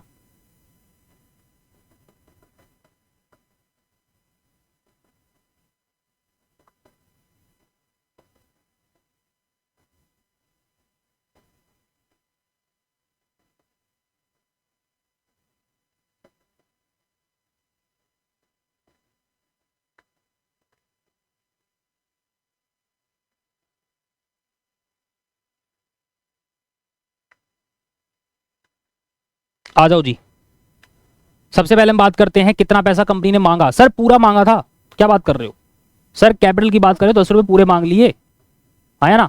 देखो ये फर्स्ट कॉल तक वेट करा है, फर्स्ट कॉल तक वेट करा, फर्स्ट कॉल के बाद फॉरफिट करें। ठीक है जी। कितने शेयर्स थे इसके? सर इसके शेयर्स थे, अलॉटेड की बात करेंगे, कितने शेयर्स थे इसको अलॉट कितने करे थे? अलॉट कितने करे थे? अलॉट कितने करे थे? सर ये रे अलॉटेड। सर 200 शेयर्स पर 10 रुपए, 200 शेयर्स पर 10 रुपए, राइट। सर प्रीमियम का पैसा भी तो है जो नहीं मिला। कौन कौन सा नहीं मिला? सर 100 रुपए तो यहां नहीं मिले थे, और बात करें तो यहां पर 200 नहीं मिले। तो कहने का मतलब 100 प्लस 200, सर 300 रुपए ये नहीं मिले। बिल्कुल सर। फॉर फीचर के अंदर कितना अमाउंट आएगा बेटा? ध्यान से, नजर हटी और दुर्घटना घटी, ध्यान से देखो। फॉर फीचर के अंदर वो पैसा आएगा जो एक्चुअल में मिल चुका है। सर कितना पैसा मिल चुका है? ध्यान से देखो सर, एक्चुअल में मेरे पास 1500 रुपए थे जो इसके आ चुके थे। ओके, क्या इसमें कुछ प्रीमियम का अमाउंट था? हाँ सर प्रीमियम का अमाउंट था। यहां पर 200 रुपए थे, उन 200 में से 100 एडजस्ट हुए थे प्रीमियम पर। तो कहने का मतलब है कैपिटल की अगर मैं बात करूं तो कैपिटल का कितना अमाउंट फॉरफिट हुआ है? कैपिटल का सर टोटल 1500 मिला था, उसमें से 100 तो मैंने प्रीमियम पे एडजस्ट किया था। तो कहने का मतलब है 1400 का मेरा एक्चुअल फॉर फीचर है जो यहां पर ट्रांसफर होगा। वाई बेटा मैंने क्या बोला था, सिक्योरिटी प्रीमियम का अमाउंट अगर मिल गया तो ना ही उसको डेबिट करेंगे ना ही उसको क्रेडिट करेंगे, कहने का मतलब है उसको एंट्री के अंदर शो करने की जरूरत ही नहीं है। अब कौन सा ऐसा अमाउंट है जो नहीं मिला, सर जो नहीं मिला वो 100 रुपए प्रीमियम का नहीं मिला और 800 ये नहीं मिले, तो कहने का मतलब 900 रुपए नहीं मिले। लो जी खत्म। बहुत सिंपल क्वेश्चन है, कुछ भी नहीं है, सब कुछ लॉजिकल है और लॉजिकली आपको समझना पड़ेगा। आगे चलते हैं। अब बात हम करेंगे रीशू की। रीशू का पोर्शन बड़े ध्यान से समझना बेटा। जिन शेयर्स को कंपनी फॉरफीट कर लेती है उन शेयर्स पर कंपनी ने कुछ ऐसा पैसा है जिस पर कब्जा किया हुआ है। कंपनी का यह कहना है कि अगर इन्हीं शेयर्स को हम दोबारा से रीशू करते हैं और अगर हमने रीशू पर दिया डिस्काउंट तो हम मैक्सिमम उतना ही डिस्काउंट दे सकते हैं जितना हमने उन्हीं शेयर्स पर पैसा फॉरफीट किया है। कहने का मतलब यह है कि अगर किसी शेयर होल्डर के 100 शेयर्स फॉरफीट हुए और उस पर मान लो कि 1000 रुपए पर कंपनी ने कब्जा किया है, फॉरफीचर किया है, तो डेफिनेटली अगर वो 100 शेयर्स दोबारा से रीइश्यू करने पड़ गए तो उस पर मैक्सिमम लिमिट डिस्काउंट की इतनी ही है जितना उन्होंने पैसा कब्जा किया है। तो मतलब कहने का है कि 1000 रुपए से ज्यादा कंपनी डिस्काउंट नहीं दे सकती इन्हीं शेयर्स के दोबारा से रीइश्यू करने पर। इस बात को ध्यान से सुन लेना और नोट करो। After forfeiture of the share company decide to reissue this share to other share holders. दूसरे शेयर होल्डर्स को ये सेम चीज बेची जाती है, जो पैसा डिफॉल्ट हो गया, जो पैसा नहीं मिला जिन शेयर्स पर, डेफिनेटली अब वो शेयर्स किसी और को बेचे जाएंगे। Accordingly the shares can be reissue at par, ये एट पार पर इश्यू हो सकते हैं, दोबारा से रीइश्यू हो सकते हैं, प्रीमियम पे भी हो सकते हैं और डिस्काउंट पर भी हो सकते हैं। तीनों केसेस को बड़े ध्यान से समझना। सर एट पार का क्या मतलब है, ध्यान से देखो। एट पार का ये मतलब है बेटा कि ये जो शेयर्स थे इन पर देखो कि कितना अमाउंट आ चुका था। मान लो कि 10 रुपए का शेयर था, उस पर कंपनी ने इस पर 8 रुपए रिसीव कर लिए थे, मान के चलो कि 8 रुपए रिसीव कर लिए थे। अब दोबारा से ये शेयर्स जब रीइश्यू किए जा रहे हैं तो दोबारा से 8 पर ही रीइश्यू किए जा रहे हैं, तो 8 इक्वल टू 8 कहने का मतलब है अब ये क्या है, एट पार की सिचुएशन है। दूसरी सिचुएशन क्या है, प्रीमियम की सिचुएशन है। प्रीमियम की सिचुएशन कब हो सकती है, रीइश्यू प्रीमियम पे हो सकता है क्या सर, हाँ सर हो सकता है। पेड अप अमाउंट से ज्यादा अगर रीइश्यू अमाउंट है, पेड अप अमाउंट कितना था, इन शेयर्स पर मान लो 8 रुपए मिल चुके थे जो कंपनी ने रिसीव किए थे इन शेयर्स पर, जो शेयर्स फॉरफीट हुए थे। अब उन्हीं शेयर्स को मान लो कि 9 रुपए पे कंपनी दोबारा से रीइश्यू कर रही है, तो 1 रुपए एक्स्ट्रा पे रीइश्यू कर रही है, दैट इज प्रीमियम। मेरी बात समझ में आ रही है। 9 रुपए पर रीइश्यू कर रहे हैं, 8 रुपए इस पर एक्चुअल में मिले थे। सर डिस्काउंट की सिचुएशन कब हो सकती है, डिस्काउंट की सिचुएशन जब हो सकती है बेटा कि जब पेड अप मान लो कि 8 पर था, हमें 8 रुपए इन्हीं शेयर्स पर 8 रुपए मिल चुके थे, बट अब जब रीइश्यू कर रहा हूं तो 7 रुपए पर कर रहा हूं, तो ये कैसी सिचुएशन है बेटा, ये सिचुएशन डिस्काउंट की है। इन तीनों सिचुएशंस को ध्यान से समझेंगे और ट्रांजैक्शंस के अंदर किस तरीके से इसका ट्रीटमेंट होता है, आइए देखिए। सबसे पहले मैं आपको आइडेंटिफाई करना सिखा रहा हूं कि सिचुएशन में डिस्काउंट और प्रीमियम की सिचुएशन और एट पार की सिचुएशन को कैसे आइडेंटिफाई करोगे। सो क्वेश्चन कुछ इस प्रकार है। बेसिकली जो इसका आंसर है वो बेटा वो यही है, ठीक है। आपको बस आइडेंटिफाई करना बता रहा हूं मैं। 200 शेयर्स थे, रीइश्यू हैं 8 पर, 8 रुपए पर शेयर पर। पहला केस क्या है कि इन्हीं शेयर्स पर 8 रुपए पेड अप थे, 8 रुपए पेड अप थे और 8 पर ही रीइश्यू कर रहे हो, तो मतलब क्या सी सिचुएशन है बच्चों, एट पार की सिचुएशन है। दूसरी सिचुएशन, पेड अप है 7 रुपए, 7 रुपए इन शेयर्स पर मिले थे, अब रीइश्यू कितने पर कर रहे हो सर, 8 पे कर रहे हो, 1 रुपया एक्स्ट्रा है, that is what, premium. Third situation, paid up था 9 रुपए, इन शेयर्स पर सर 9 रुपए मिल चुके थे, अब रीइश्यू कर रहे हो कितने पर, 8 रुपए पर, तो कहने का मतलब है 1 रुपए का डिस्काउंट दे रहे हो। यस सर, ये है डिस्काउंट। इसके अलावा fourth situation, fully paid up था, मतलब पूरे पूरे 10 रुपए की बात हो रही है यहां पे, ठीक है। फुल्ली पेड अप था, तो फुल्ली पेड अप को अब अगर दोबारा से, बेटा ऐसी सिचुएशन वैसे होती नहीं है, ठीक है। फुल्ली पेड अप है तो ऑब्वियसली फिर उनको फॉरफीट रीइश्यू करने का क्या मतलब है, जब पहली फुल्ली पेड अप हो गया, फुल्ली पेड अप अगर हो गया है तो फिर मैं उसको क्यों करूंगा, राइट। मान लो कि फुल्ली पेड अप, मैंने वैसे ही यहां पर केस बना दिया कि 10 रुपए थे, 10 रुपए पूरे पूरे मिल गए, अब उनको दोबारा से रीइश्यू करने की बात आ रही है 8 रुपए पर, तो ऑब्वियसली यहां पर क्या है, 2 रुपए का डिस्काउंट है। मेरी बात समझ रहे हो आप। तो आइए बच्चों, अब रीइश्यू के ऊपर कुछ केसेस डिस्कस कर लेते हैं और उसके क्वेश्चंस प्रैक्टिस कर लेते हैं। आइए देखिए। तो रीइश्यू का पहला केस है हमारा एट पार, जो कि हमारे शेयर्स थे वो एट पार पे हुए हैं रीइश्यू। देखो तो एंट्री क्या करोगे बेटा, अब रीइश्यू आप कर रहे हो तो डेफिनेटली जो पैसा अब आपको दोबारा मिलेगा, रीइश्यू कर रहे हो तो मतलब क्या कि बैंक आपका इंक्रीज होगा, तो देखो bank account debit to share capital, entry आपको समझ में आ रही है। अब रीइश्यू कर रहे हो तो डेफिनेटली पैसा आएगा, ये रीइश्यू प्राइस है, राइट। और यहां पर आप शेयर कैपिटल को क्या कर दोगे, क्रेडिट। शेयर कैपिटल हमेशा पेड अप अमाउंट से क्रेडिट होती है, तो मतलब जितना पैसा मिला है, ओके। तो रीइश्यू प्राइस और पेड अप अमाउंट यहां पर दोनों सेम होंगे, तो डेफिनेटली ये bank account debit to share capital वाली एंट्री होगी। अच्छा, ये तो हो गया रीइश्यू का पार्ट। 100 शेयर्स फॉरफिट हुए थे, अब दोबारा से इनको रीइश्यू कर दिया, तो रीइश्यू करके हमने ये वाली एंट्री पास कर ली।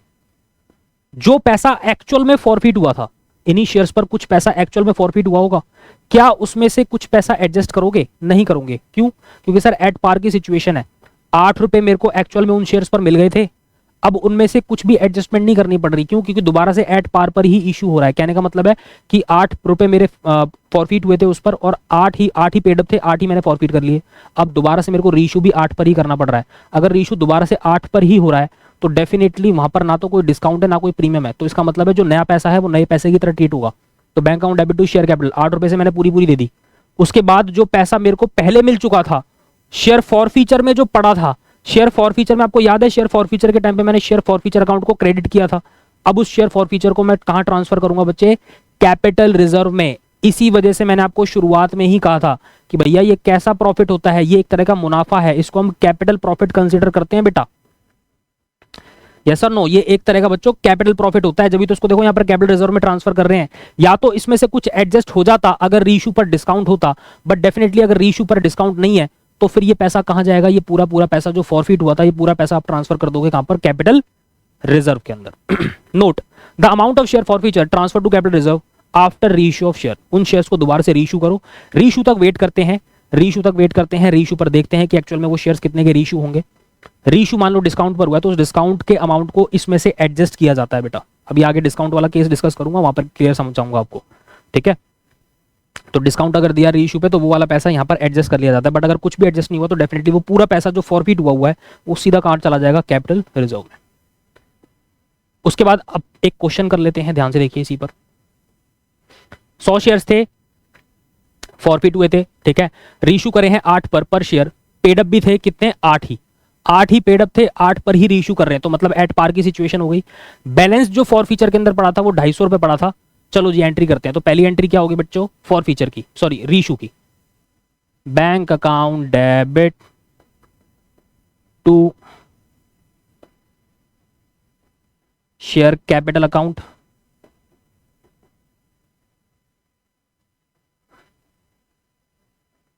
ठीक है। सेकेंड एंट्री क्या होगी बच्चों? हाँ, अब इस पैसे में से जो पैसा हमें मिला था इन शेयर्स पर, जो 8 रुपए पेडअप थे, वो 8 रुपए पेडअप एडजस्ट तो नहीं हो पाए, कोई डिस्काउंट तो था ही नहीं रीइश्यू पर, राइट। तो 8 रुपए जो हमने पहले फॉरफीट किए थे अब उनको सीधा सीधा कहां ट्रांसफर कर देंगे? सर कैपिटल रिजर्व में कर देंगे। कर दो।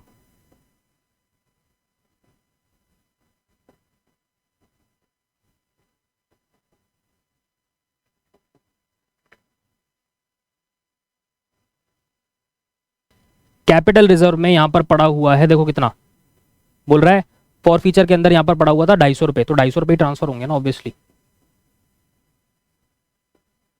ठीक है। क्योंकि हमें नहीं पता ना ये 8 रुपए जो पेड अप है इसमें प्रीमियम का अमाउंट भी होगा, राइट। तो हमें तो ये दिख रहा है कि बैलेंस के अंदर 250 रुपए पड़े, तो 250 रुपए आप सीधे से ट्रांसफर कर दो। कहने का मतलब है कि फॉरफीचर वाला अमाउंट आपको सिर्फ ट्रांसफर करना है कैपिटल रिजर्व के अंदर। नेक्स्ट सिचुएशन जब रीइश्यू हमारा प्रीमियम पर होता है, कहने का मतलब है प्रीमियम की सिचुएशन आपको ऑलरेडी बता चुका हूं। मान लो कोई शेयर थे जिन पर फॉरफीचर हुआ था, 8 रुपए उन पर मिले थे और वो 8 रुपए हमने फॉरफीट किए थे, बट अब हम उनको रीइश्यू कर रहे हैं 10 रुपए पर, तो 2 रुपए यहाँ पर प्रीमियम है। प्रीमियम की सिचुएशन को क्या करते हैं बेटा? हमेशा पता है हमको, प्रीमियम हमेशा हमारा क्रेडिट होता है। तो bank account debit share capital account debit to security premium, और जो शेयर फॉरफीचर के अंदर पैसा था वो as it is capital reserve में ट्रांसफर कर दोगे। क्यों? क्योंकि इसमें से कुछ एडजस्ट नहीं होगा, एडजस्टमेंट सिर्फ और सिर्फ डिस्काउंट की होती है। अगर रीइश्यू डिस्काउंट पर है तो वो अमाउंट यहाँ पर इसमें से एडजस्ट किया जाएगा, अदरवाइज वो शेयर फॉरफीचर में जितना पैसा पड़ा था वो सीधा सीधा आप कैपिटल रिजर्व में ट्रांसफर कर दोगे। एंट्री देखो, क्वेश्चन के थ्रू समझो। तो इसके अंदर पहली एंट्री करेंगे हम किसकी बेटा? रीइश्यू की। 200 शेयर्स थे, फॉरफीट हुए थे, नॉन पेमेंट कितनी थी? 6 रुपए की। 6 रुपए की नॉन पेमेंट थी, ठीक है। फुल्ली कॉल्ड अप था, मतलब कहने का है कि पूरा 10 रुपए मांगा गया था, ठीक है। 6 रुपए इस पर जो है फॉरफीट, सॉरी 6 रुपए नहीं मिले थे। The share were reissued at 11 rupees, 11 rupees पर इनको रीइश्यू कर रहे हैं। आ जाओ,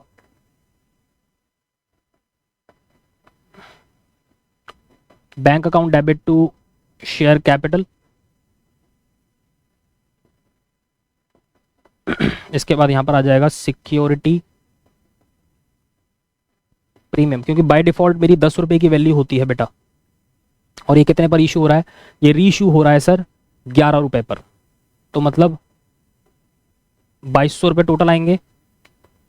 शेयर कैपिटल में 2000 रहेंगे और 200 रुपए मेरे प्रीमियम के रहेंगे।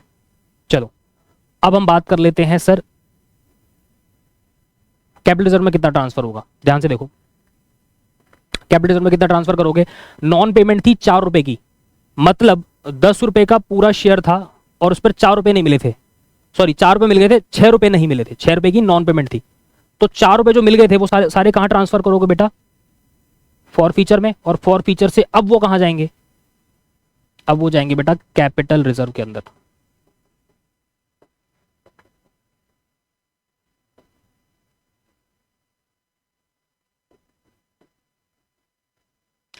₹200 शेयर्स पर 4 रुपए,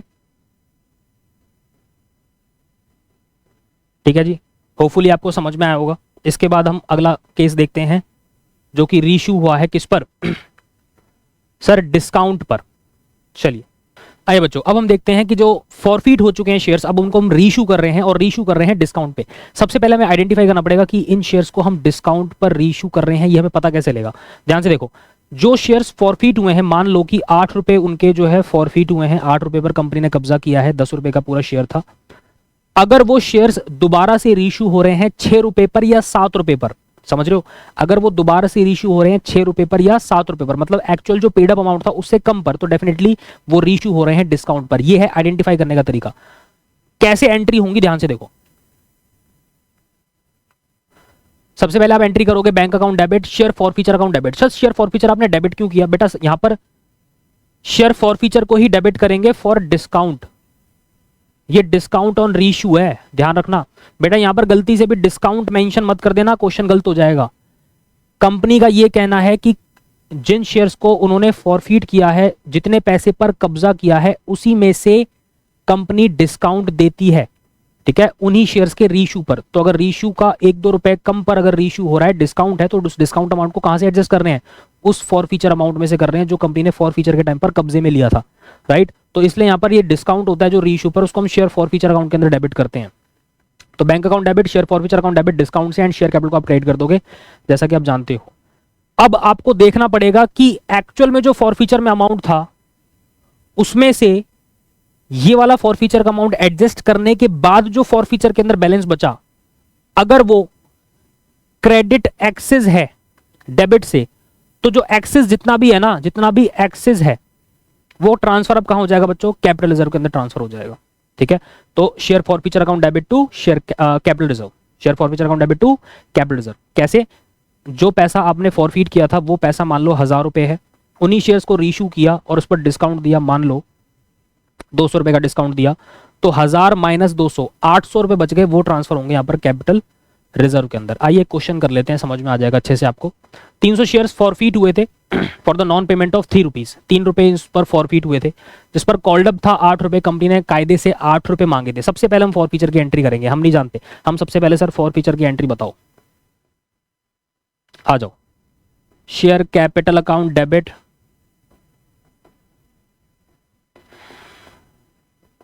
टू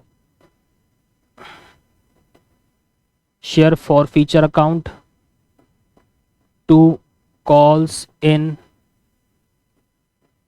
एरियर अकाउंट, ठीक है। तो 8 रुपए पर कॉल्ड अप था, मतलब यहां पर हम 8 से एंट्री करने वाले हैं, ओके। और कितना पैसा नहीं मिला सर, 3 रुपए नहीं मिले थे, तो 3 रुपए यहां पर आएंगे। कितना पैसा मिल गया होगा सर, 5 मिल गया होगा, तो 5 तो इसमें डाल दो। कितने शेयर्स थे, 300 शेयर्स थे,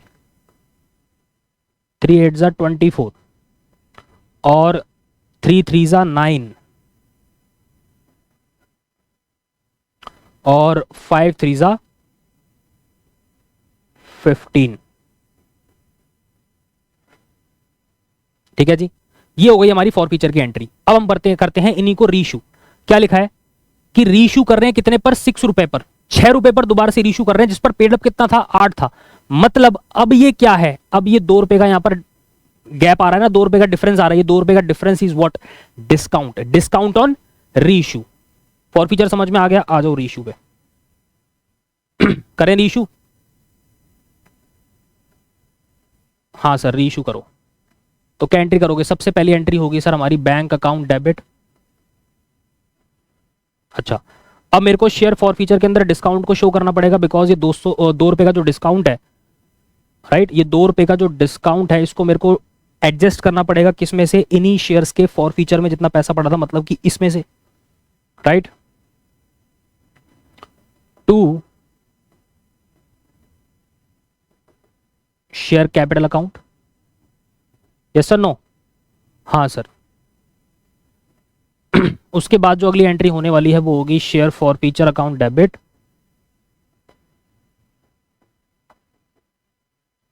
to capital reserve.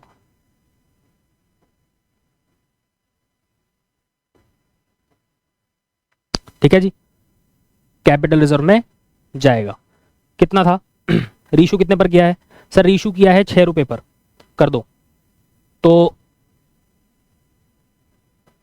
6 rupees multiply by 300 shares थे, तो 6 3 जा 18, 2 रुपए का डिस्काउंट था, आ जाओ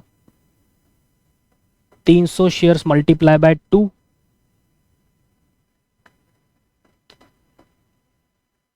टोटल आ जाएंगे 2400 रुपए, 2400। अब हम ट्रांसफर करेंगे बेटा कैपिटल रिजर्व के अंदर, तो कैपिटल रिजर्व में कितना ट्रांसफर होगा, यहां पर हमने इन पर कमाया कितना था, इन पर मुनाफा था सर 1500। ध्यान से देखना, इसकी कैलकुलेशन समझो बेटा। एक्चुअल में जब ये शेयर्स फॉरफीट हुए थे,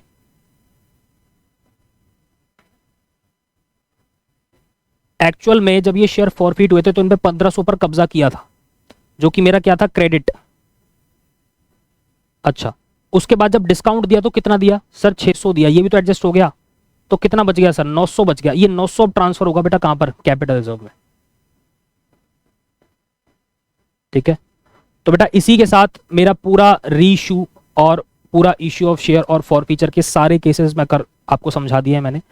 मेक श्योर आपको अच्छे से समझ में आया होगा, अच्छे से वीडियो को देखेंगे। कहीं भी कोई डाउट है कमेंट बॉक्स में जरूर मेंशन करेंगे, नीचे कमेंट जरूर करेंगे कि इस टॉपिक के अंदर यहां पर कोई प्रॉब्लम है या समझ में नहीं आया है, accordingly we will do something. And like the video, subscribe the channel and share with your maximum friends. Thank you so much बच्चों, जय श्री श्याम।